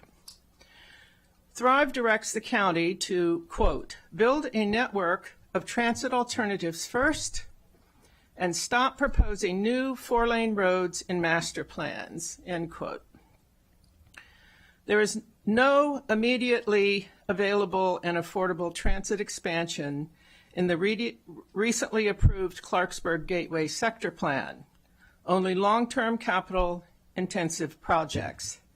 And the approach to transit expansion in the draft Germantown sector plan remains unclear. Both these plans proceeded without the inclusion of the county's unanimously voted Clarksburg to Montgomery Village transportation study, which came on the heels of the vote from the council of 10-1 in favor of removing Mid-County Highway Extended northern section from the Master Plan of Highways and Transitways. We request that these three plans be integrated into an affordable, realistic blueprint for transit alternatives in the Up-County. We also respectfully request your redirection of the final operating budget to expand ride-on bus service to the Up-County by providing ride-on extra Route 101 from Lake Forest Transfer Station to Clarksburg for immediate congestion relief without major capital outlays. TAME Coalition and its allies will continue monitoring and reporting on Montgomery County's position on transit throughout the next election cycle, and we look forward to working with staff and officials to ensure the transit is expanded. My full testimony has been sent in. Thank you. Thank you. Next, we have Robin Lito. Yes, thank you. President Fanny Gonzalez, Vice President Balcom, and all the council members present for the opportunity to speak today. My name is Robin Little, and I am the Program Director for the Black Physicians and Healthcare Network for the National Center for Children and Families. BPHN has launched in response to a demand from this council that Black Montgomery County residents no longer suffer from avoidable and unjust health outcomes in one of the wealthiest areas of this country. In less than 5 years, my team at NCCF, along with our coalition, has developed a unique and proven model to address the specific healthcare needs of Black people in this area. We play a critical role in this public health mission of Montgomery County. Each year, BPHN grows and strengthens its ties with the Black residents by building trust, closing gaps, and creating consistency with culturally responsive programming. Our impact has been profound, and the transformative power of this mission is a legacy of which I am deeply proud. I know that many of you on the council have been following our progress closely, and so I will only highlight a few numbers for this afternoon.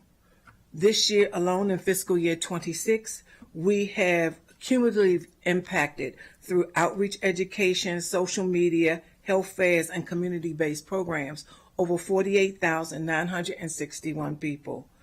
We've done 1,285 unique clients served, which means we have actually given service to 1,284 Montgomery County residents. We also referred them to 2,065 referrals to our 241 Black providers. We put on 14 planned health fairs across the 7 districts. Beyond these numbers, I am pleased to report that every day I see more and more clients internalize BPHN's core message. Black people deserve to be well. As a program, BPHN is working. People who touch our program are overcoming their trauma and taking charge of their health and well-being. But this work is not complete, and I come before you today to reiterate the need for sustained and even expanded funding for this program. After centuries of setback, Black people in this community have yet to overcome the weight of structural barriers. We still suffer the highest burdens with respect to chronic disease, maternal mortality, and mental health. BPHN is here to support the Black community and indeed this council, but we cannot do it without the funds necessary to thoroughly address the rising need. Thank you for this time, for your time and the opportunity to meet with you this afternoon. Thank you. Next, we have Bruce St. John. Can you please turn on your mic? The other side, right there. Damn right. Thank you. Did that work? Okay. Thank you. My name is Bruce St. John. I'm opposed to the tax increases proposed in the county executive's fiscal year 2026 budget. The county budget has been increasing faster than the consumer price index for some time. It really needs to be brought under control. Taxes in Maryland and Montgomery County are already too high. We need a tax cut, not tax increases. In 2020, I paid $4,153 in property taxes. They increased by 33% in 2024. I called to complain, and someone politely explained to me that 33% was really 10%. Last year, in 2025, I paid $7,736 in property taxes. That's an 86% increase from the $4,153 that I paid in 2020. If the property tax had increased in proportion to the 27.5% increase in the Consumer Price Index, I would have paid around $5,300. My wife and I moved to our current house in 1987 when we were both working. We are both retired now. I think Montgomery County is a great place to live, and I would like to continue to live here. In addition to public safety and the public schools, the county government provides many other great and important services. I use many of them, but surely there is some way to work more efficiently, maybe trim some nice-to-have items and eliminate a few things that are no longer justified. I am not proposing Elon Musk-style carnage, just re-optimization of existing programs, work smarter. So I want to pass the ball to you to govern the county efficiently, control spending, and reduce taxes. I don't want to be calling my county council members all the time. They're already tired of me. I want to trust you to make the difficult decisions and get the county on track so that people like me and my grandchildren can continue to live here. Thank you. Thank you, sir. We don't get tired of our constituents. You can call anytime. I felt like I had to say that. Alicia Sanders. Good afternoon.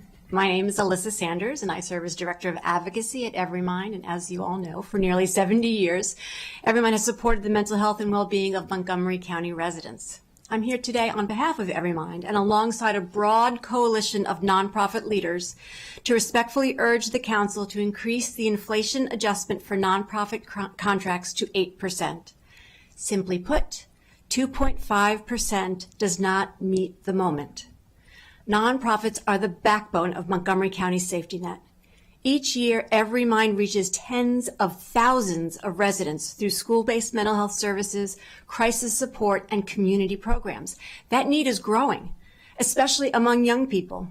In 2023, 40% of high school students reported persistent feelings of sadness or hopelessness, and nearly 1 in 5 seriously considered attempting suicide. We see that need locally every day. From February 2025 to February 2026, wait lists for therapy and case management at our linkages to learning sites grew by nearly 30%. Similarly, contacts to our helplines and our 988 have surged from just over 2,000 in March 2024 to more than 4,300 in March 2026. But behind these numbers are real young people. A 17-year-old student we support came to us seeking help with family and school stress. Just before spring break, his father was detained by ICE, leaving his family in crisis. Our team mobilized immediately, helping secure food and connecting the family to additional support. But he's still waiting for therapy because we simply do not have enough capacity to meet the need. And his story isn't unique. Many young people are struggling quietly, and for most, school is the only place that they can access mental health care. Demand is rising rapidly. Federal job losses, rising poverty, and immigration-related disruptions are driving more families to seek help with more complex needs. And at the same time, the cost of delivering services continues to climb. Nonprofits are facing steep increases in health insurance and operating costs. When the inflationary adjustment falls short, nonprofits are forced into impossible choices: reduce services, leave positions unfilled, or absorb unsustainable costs. We are grateful for your partnership, but maintaining a 2.5% adjustment in today's environment is, in effect, a cut. The solution is clear. Adopt an 8% inflation adjustment. This is a practical step to stabilize the workforce, sustain critical services, and ensure residents continue to receive the care they need. An 8% IA is the difference between a safety net that stretches and one that breaks. And when that safety net breaks, it is our children and families who fall through first. We respectfully ask the Council to take this step and ensure Montgomery County's safety net remains strong. Thank you for your leadership and for your partnership. Thank you. Next, we have Carrie Cottrey. Good afternoon, Council President Fanny Gonzalez and council members. I am Carrie Guthrie, CEO of Cornerstone Montgomery. I am here today to ask the council to restore the proposed 50% reduction to the residential rehabilitation supplement in the FY27 budget, and to include any contract increase, 8% I guess, that the rest of the nonprofits are receiving. Cornerstone has provided behavioral health services in this county for 55 years. We are the largest residential provider with 232 beds. Over the last 2 years, we have kept hospitalizations and emergency department visits below 4%. We have helped close to 50% of our residents find, get, and keep jobs in the community, and we have helped clients manage their diabetes and quit smoking. We support their recovery journey so they know they are not alone. The housing and services we provide are integral to their success. Under the county executive's proposal, our supplement would be cut from $632,000 to $316,000 in 27. That reduction of more than $300,000 in a single year would take us back over a decade to the lowest funding level we have seen since 2012, which is 14 years ago. This cut could not come at a worse time. We have the uncertainty of H.R. 1 with the feds, the third year of no Medicaid rate increase with the state, and now this potential cut with the county. We are just now coming out of the financial impacts of COVID, and this is too much. Already, our 24-hour residential services do not reimburse at a higher rate. We are paid the same Medicaid rate for intensive residential, whether we provide services a few hours a day or 24 hours a day. This supplement already helps us cover that discrepancy, but with a cut of 50%, all of these issues will have a cumulative negative effect on the people we serve. A cut of this magnitude, $316,000, is equivalent to the loss of 6 residential counselor positions. These are frontline staff who provide 24-hour supervision, safety, and support. If we are going to need to cut positions, it would be in the 24-hour programs. And honestly, we just added 8 24-hour beds last year to support more people being discharged from state hospitals. Losing these staff would directly impact coverage, stability, and quality of care for some of our most vulnerable residents. Over the past several years, the Council has repeatedly recognized the importance of stable funding for this program. As recently as FY24, when an initial 15% cut was proposed, the Council restored the funding and added the 3% increase. We respectfully urge the Council to once again restore this RRP supplement in the FY27 budget, along with the nonprofit rate increase, to continue your longstanding support. Thank you. Thank you. Next, Gordy Bren. Gordy Burney with the Taxpayers League. Good afternoon. Our county's in an economic ditch. As may come as no surprise to you, taxpayers would like to see more jobs, not higher spending or higher taxes.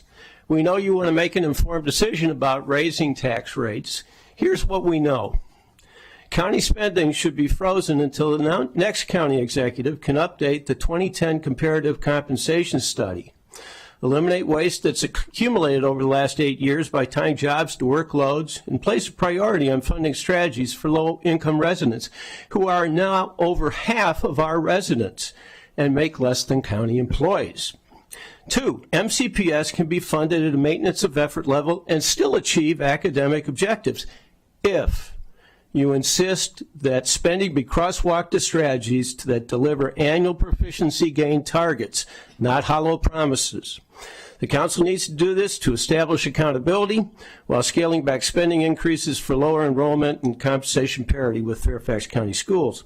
3, WSSC water rates are double Fairfax, and spending should be frozen until the next county executive can link cost to workload sustainability analyses in accordance with the state reform bill passed last year and the county delegation's 2022 study showing WSSC costs were way above neighboring utilities.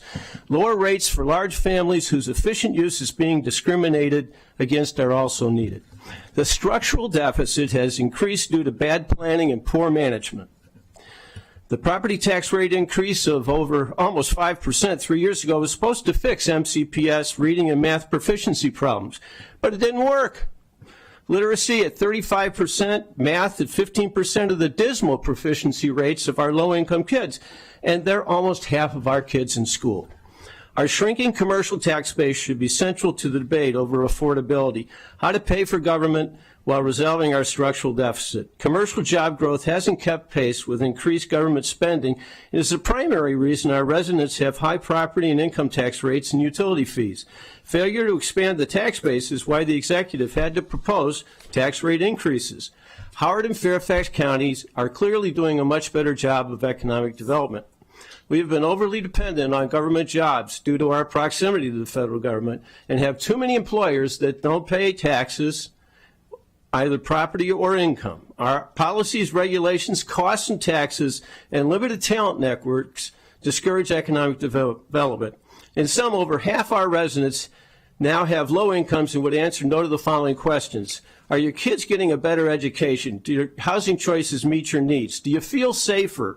Do you have a job? Can you get to work quicker? Can you afford increases in your water sewer bill? The council should use the budget process to incentivize restructuring county services to help low-income residents. Thank you very much. Thank you. Next, we have Ms. Ellen Mann. That's you, yeah. You can please turn on your mic. There you go. Council members, I am Ellen Mann, a longtime resident of Cloverly. I have been a certified weed warrior for almost 15 years. I advocate for full funding for parks because, like the Lorax, weed warriors speak for the trees. As you know, when you recognized weed warriors last June for environmental stewardship, we are trained to go into parks and control invasive species of plants, with primary emphasis on the vines, which are killing trees by strangling and smothering. Last year, more than 2,000 volunteers contributed almost 14,000 hours to freeing our parks from invasive plants of all kinds. That number includes 458 weed warriors supervising uncertified volunteers. During that time, we freed more than 18,000 trees and shrubs from death by vines. Now, 458 sounds like a lot of weed warriors, yet county parkland exceeds 37,000 acres. So how many of those acres do you think 458 weed warriors were able to visit? Not a lot.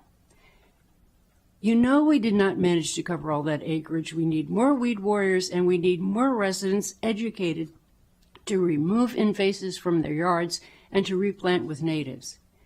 That's why we need parks. Parks train weed warriors, and at the nature centers and Brookside Gardens, parks provide classes emphasizing environmental stewardship for everyone and all ages, and every year they offer the Greenscapes Symposium, which is absolutely wonderful. Besides serving as worker bees, weed warriors are educators and mentors. For Weed Warrior work days, we supervise untrained volunteers who may later decide to become weed warriors. We also offer student service learning hours, which are community service hours required for graduation from high school. In this county, it's 75 hours. At home and in our communities, weed warriors continue to serve as environmental educators and mentors, and it's all thanks to parks. In closing, I have these remarks. Please fully fund parks, because on this the Lorax agrees, then you too will truly speak for the trees. Thank you so much. I appreciate each one of you for coming here today. We're going to call on the next panel. I have Kevin Walton, Jeffrey D., Donna DeGrease, Mandy, Pete Cambus, Dorian Rogers. And we're going to start with Kevin Walton. Each person has 3 minutes. Please state your name right on top. We can start with you, Kevin. Good afternoon. My name is Kevin Walton for the Climate Coalition of Montgomery County. We thank every council member and their staff for having meetings with us to discuss climate and environmental budget priorities. We look for today's reminders to spur you into the actions demanded by the climate emergency. For the Montgomery County Green Bank, fully fund the FY27 budget allocation. To support their energy efficiency and resiliency work, the Green Bank receives by law 10% of the fuel energy tax. This budget meets that requirement. That is gratifying, as the Green Bank is the primary way the county keeps their promise to the business community to help them meet the building energy performance standards. As other funding sources, notably the Federal Greenhouse Gas Reduction Fund, will not be coming, the fuel energy tax funds are more important than ever. On transportation, residents need more frequent buses now. With affordability challenges increasing, we need convenient, reliable ride-on buses and other low-cost transportation.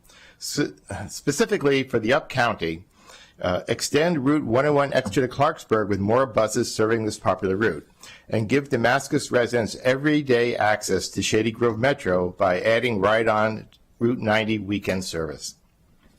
On artificial turf, support the redirected funds to grass fields away from the public school synthetic turf request. The $70 million is better spent on real grass, with the remaining funds addressing school infrastructure problems such as HVAC. Grass fields can be high-performing and durable. Plastic turf generates hundreds of tons of waste and sheds microplastics into the air, soil, water, and into our student users.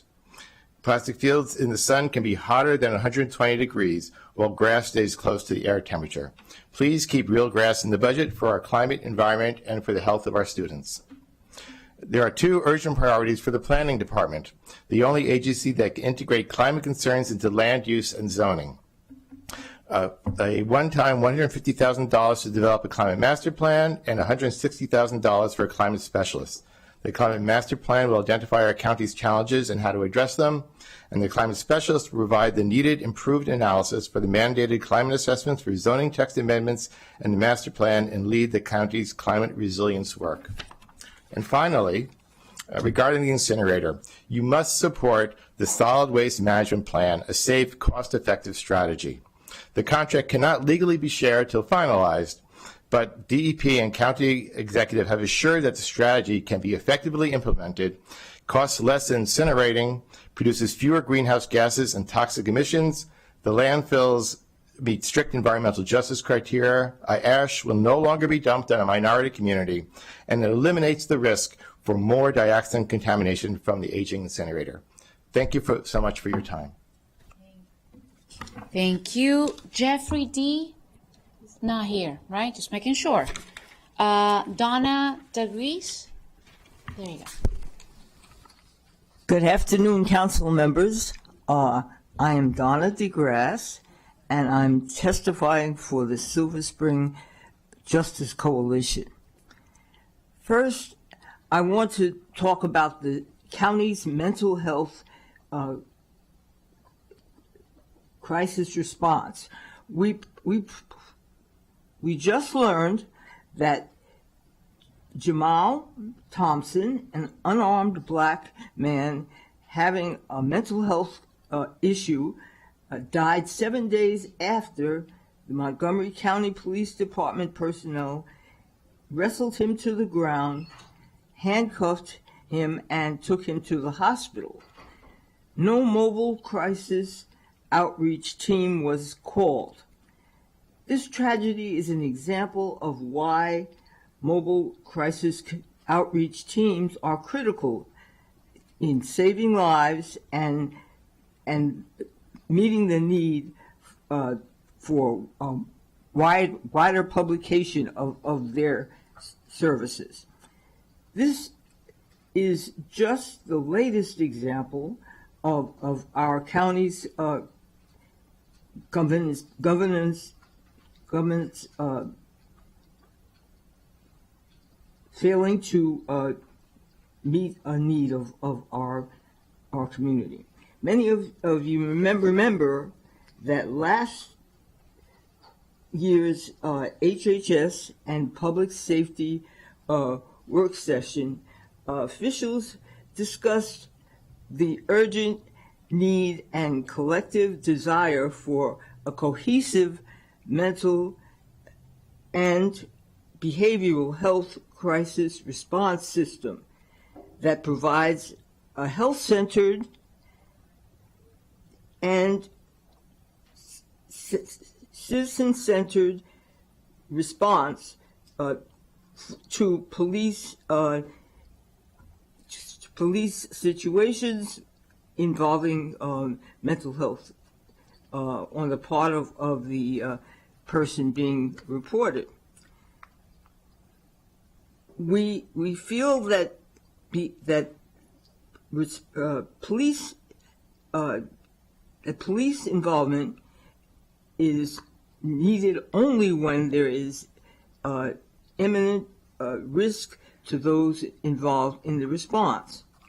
Thus, we urge the Council to first increase the number of mobile crisis teams beyond the 8 proposed by the Executive. We calculate that almost 20% of all 911 calls, an average of more than 100 each day, could effectively use MCOTs. Second, press the county's HR department to move quickly to fill mobile outreach team vacancies. As emphasized by Council President Sales last year, and as we learned recently, the county's HR department has not taken necessary actions to fill 8 peer support specialist positions. Too many crisis center vacancies remain. This impedes the county's mental health and crisis response. This has been a persistent problem. Third, as stressed by the Office of Legislative Oversight, the budget should include money for a public campaign to increase awareness of our crisis response system.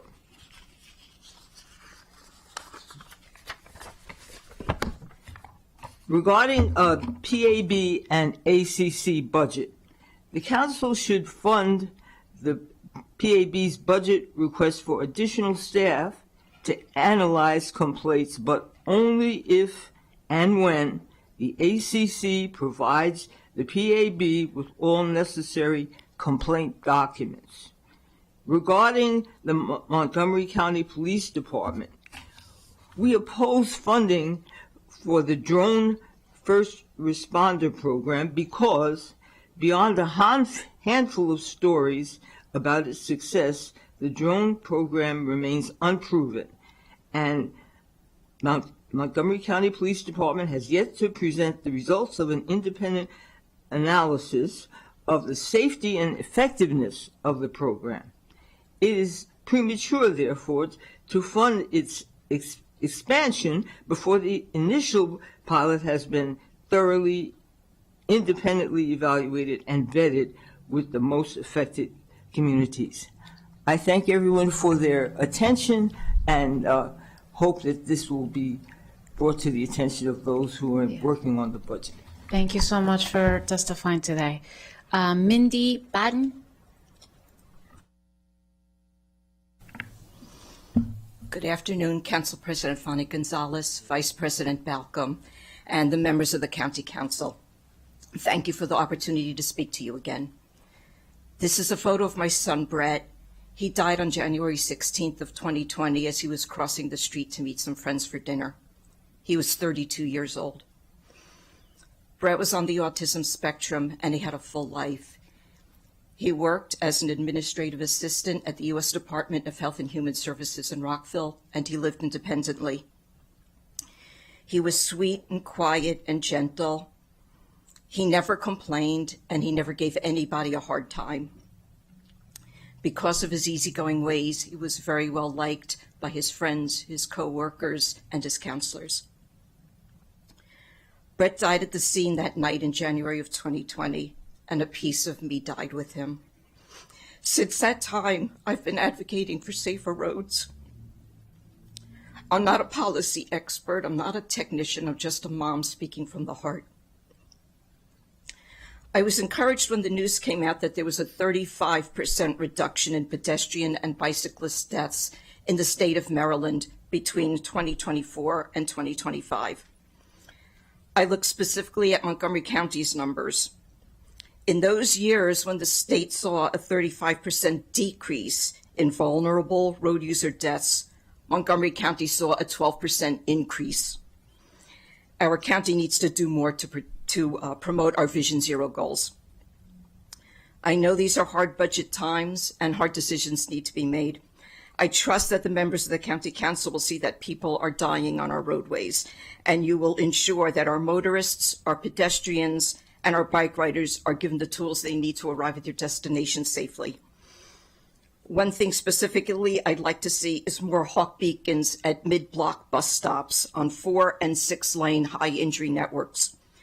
Brett died crossing the street at a mid-block bus stop, and this is exactly how Blanca Parada del Cid died this past summer on Fears Mill Road. Blanca got off the bus at a mid-block bus stop, just like Brett. Her destination was right across the street, and it was a long walk to the nearest corner where there was a safe crossing, so she opted to cross mid-block, just like Brett. She almost made it totally across the street, but she didn't, and she was pronounced dead at the scene, just like Brett. Blanca died this past July 6th, on Brett's birthday, the day he would have been 38.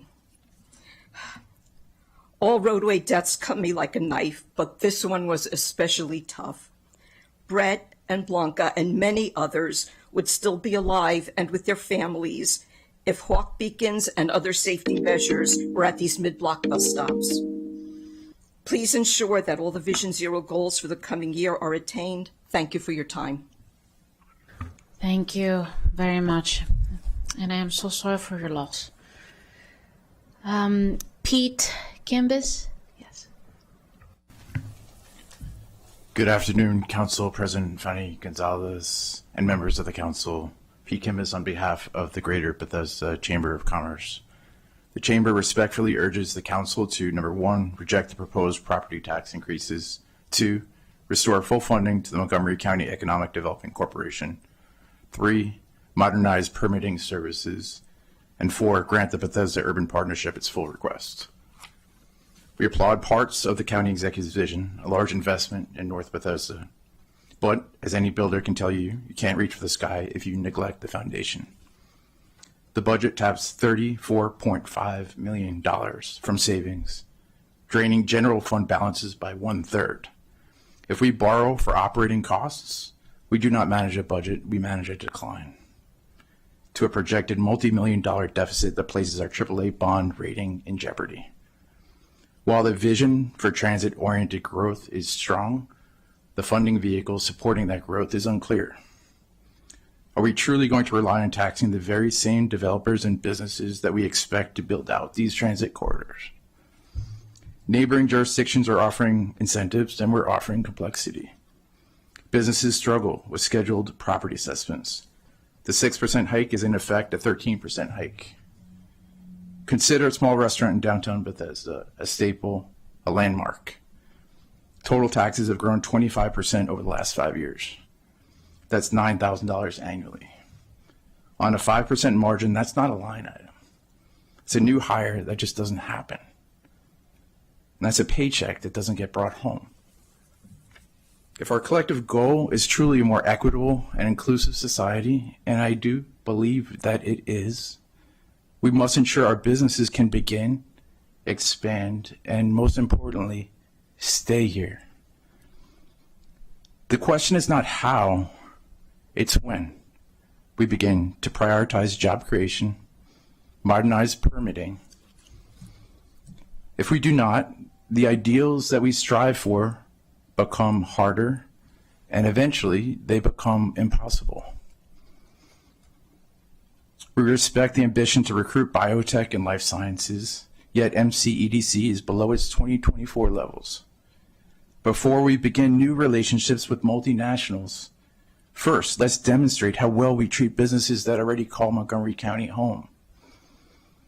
Council President Fanny Gonzalez and council members, We respectfully urge you to reject the proposed property tax increases, restore full funding to the MCEDC, grant the Bethesda Urban Partnership its request, and allocate resources to modernize permitting services. Thank you for your time and attention. Thank you. Last call for Dorian Rogers. Is he here? No? Thank you so much, everyone, for coming here today. We're going to call the next panel. I have Kate Liu, Bruce Rochback, Brett Mobley, and I'm going to try again, Eileen Finnegan. We will start with Kate Liu. You can sit anywhere. You want to what? No, it's not okay. It's only people registered. Thank you. All right. Can you please turn on your mic? The other side. Thank you. Good afternoon, everybody, and thank you for giving me this opportunity to speak. I'm here to talk about the hepatitis B program CCACC Health Center operate since 2011. I actually bring my a patient with me. Unfortunately, she does not have a chance to talk, and also a concerned citizen, also a pre-med student who are really want to advocate for Asian American health. Hepatitis B is the biggest health disparity facing Asian American. About 1 in 10 or 1 in 8, depends on where you read the literature, of immigrants from Asian country are infected. And it's a silent disease. If it doesn't get screened, doesn't know what it is, after 20 years, 30 years, 1/3 of the virus carrier will develop liver cirrhosis and liver cancer. And at that time, they would need a new liver to live on, and the cost is more than 100,000 for a new liver and $1 million to do the liver transplant. And CCACC has already operated the hepatitis B program since 2011.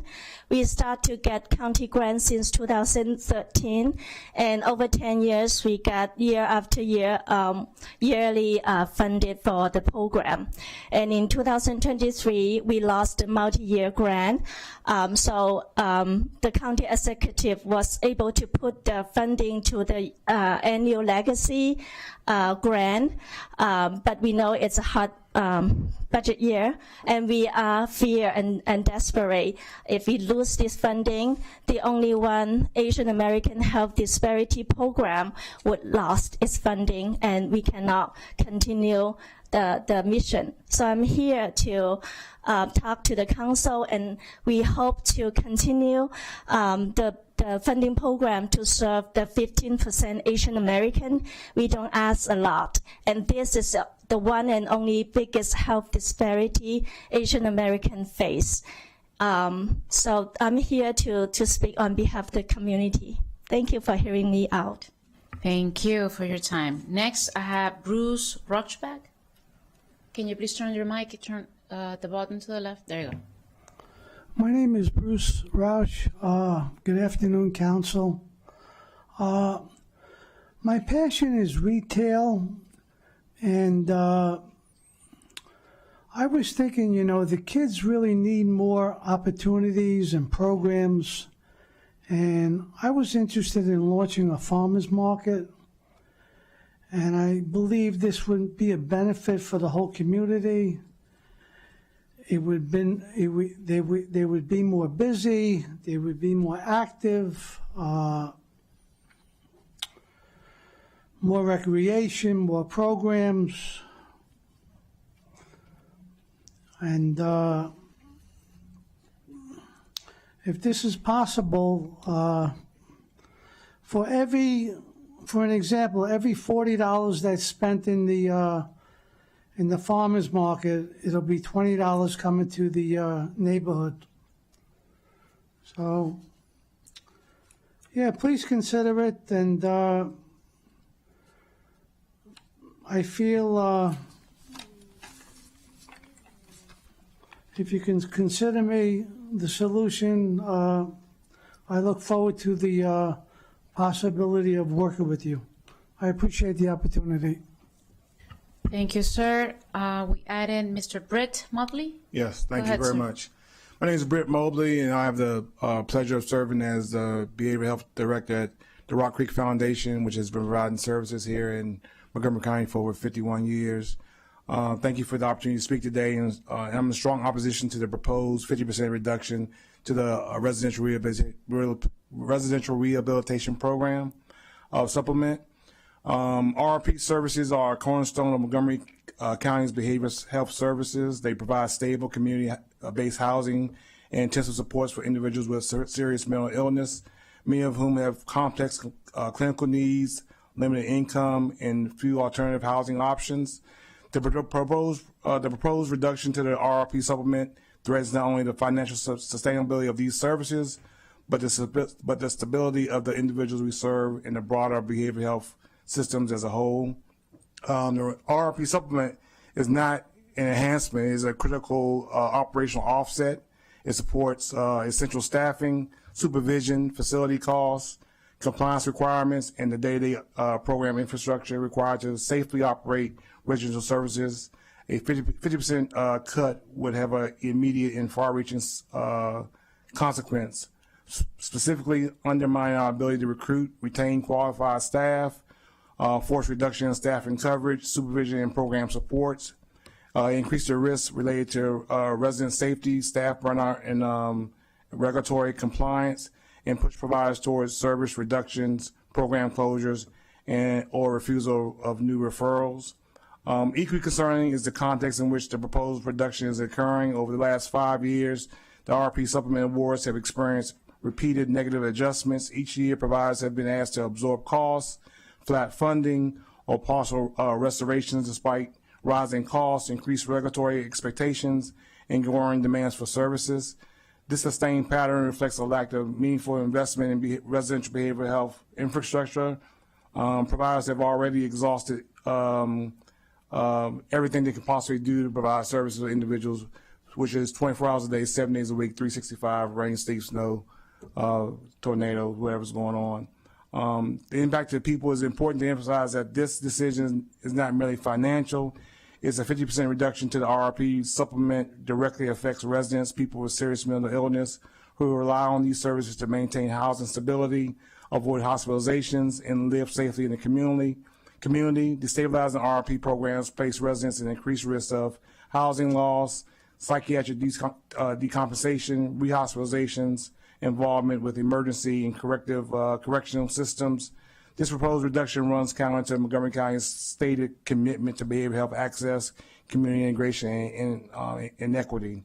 In closing, I respectfully urge the council to reject the proposed 50% reduction to the RRP supplement. Thank you very much. Thank you for coming today. We're going to move on to our virtual panel. Thank you for coming. We're going to start with Margie Graff.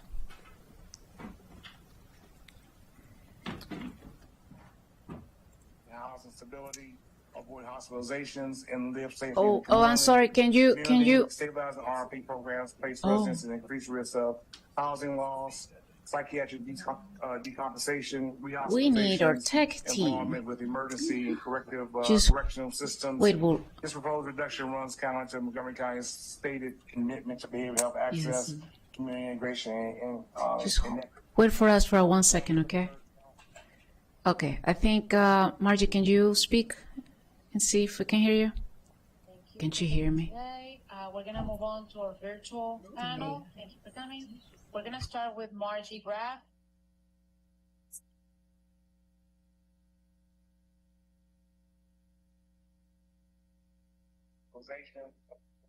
Oh, I'm sorry. Can you?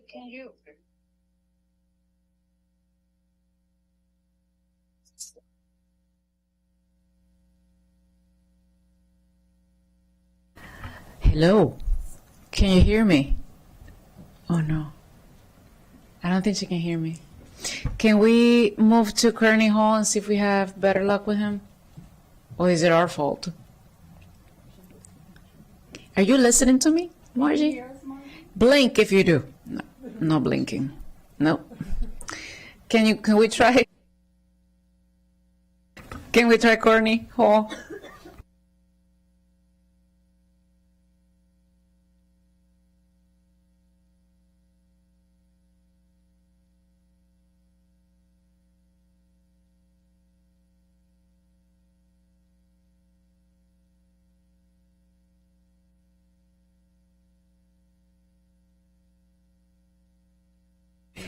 Can you please say something? Hi.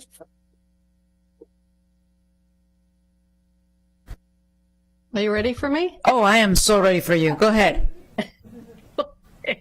Good day, Council President and members of the Council. My name is Margie Graff, and I'm the President and CEO of the Greater Rockville Chamber of Commerce, representing more than 400 businesses and residents in our region. Thank you for the opportunity to speak today. I'm here to be very clear. Now is not the time to raise taxes in Montgomery County. On behalf of our business community, I strongly urge you to reject the proposed property tax increase, the income tax increase, and the creation of a new special taxing districts. Our residents are already stretched thin. The cost of living continues to rise. Housing, groceries, utilities, transportation, healthcare. Families are not asking for more financial pressure. They are asking for relief and stability. Our businesses are in the same position. Small and mid-sized employers, the backbone of our local economy, are operating on tight margins. They are absorbing higher labor costs, increased rent, supply chain instability, and rising insurance and energy expenses. They do not have unlimited capacity to absorb more. Every additional tax you impose will be felt immediately through higher costs, fewer hires, delayed investments, or decisions to locate elsewhere. The proposed 6.3% property tax increase would push the rate to the highest level in more than 2 decades. That is not a modest adjustment. That is a significant new burden on homeowners, renters, and employers alike. The proposed income tax increase sends an equally concerning message. Just last year, the 3.2% was the legal maximum. Moving immediately to a new cap tells residents and businesses that Montgomery County will tax to the limit whenever possible. That undermines confidence and competitiveness. And the proposed special taxing districts raise serious red flags. You are asking residents and businesses to accept new taxes without clearly defining the rates or long-term impact. That uncertainty alone can discourage investment and growth in those communities. Members of this council have already acknowledged the affordability crisis. Those concerns are real, and they should guide your decisions today. At the same time, the county's budget has grown significantly over the past 8 years. Before turning to taxpayers again, there must be a stronger focus on spending discipline, prioritization, and efficiency. Montgomery County should be a place where businesses choose to grow, not a place they begin to question.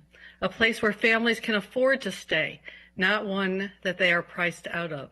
If we continue to increase the cost of living and doing business, we risk losing exactly what makes this county strong: our residents, our employers, and our economic vitality.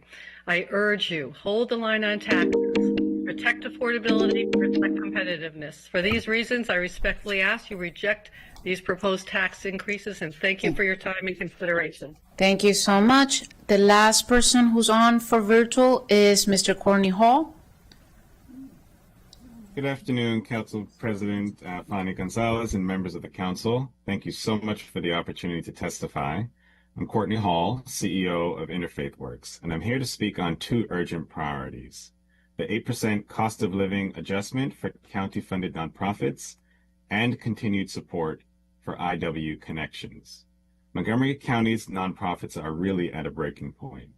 Demand is rising, client needs are deeper and more complex, and our operating costs have surged. Rent, insurance, healthcare, etc. are all much more expensive, and our contracts have just not kept pace. Our employees are doing more than ever. With increased demand and facing increasingly complex needs, our staff show up every day, ready to help our neighbors access the services that help them meet their basic needs. This is challenging work and deserves to be compensated accordingly. But when we cannot pay competitively, we lose experienced people. Turnover and the loss of institutional knowledge can make it harder to keep pace with what our community requires. The county executive's recommendation to include a 2.5% increase is a meaningful acknowledgement of the pressure that our sector is under. However, as you've heard earlier today, 2.5% doesn't even come close to covering the degree to which our expenses have actually increased, just as compared to last year. therefore making it insufficient to maintain baseline operations, let alone staff recruitment and retention. An 8% COLA is the minimum needed to hold the line. Importantly, we urge you to move this increase out of the reconciliation process and into the base budget, where it will be protected and more predictable. Just as our organizations struggle to keep pace with rising costs, so do our neighbors who depend on our services. And that brings me to one of Interfaith Works' signature programs, Connections. IW Connections provides emergency financial assistance for residents facing utility shutoffs or eviction. What makes it distinctive is that we intervene before a family is entangled in the legal system. Most programs require a court summons or eviction notice to qualify.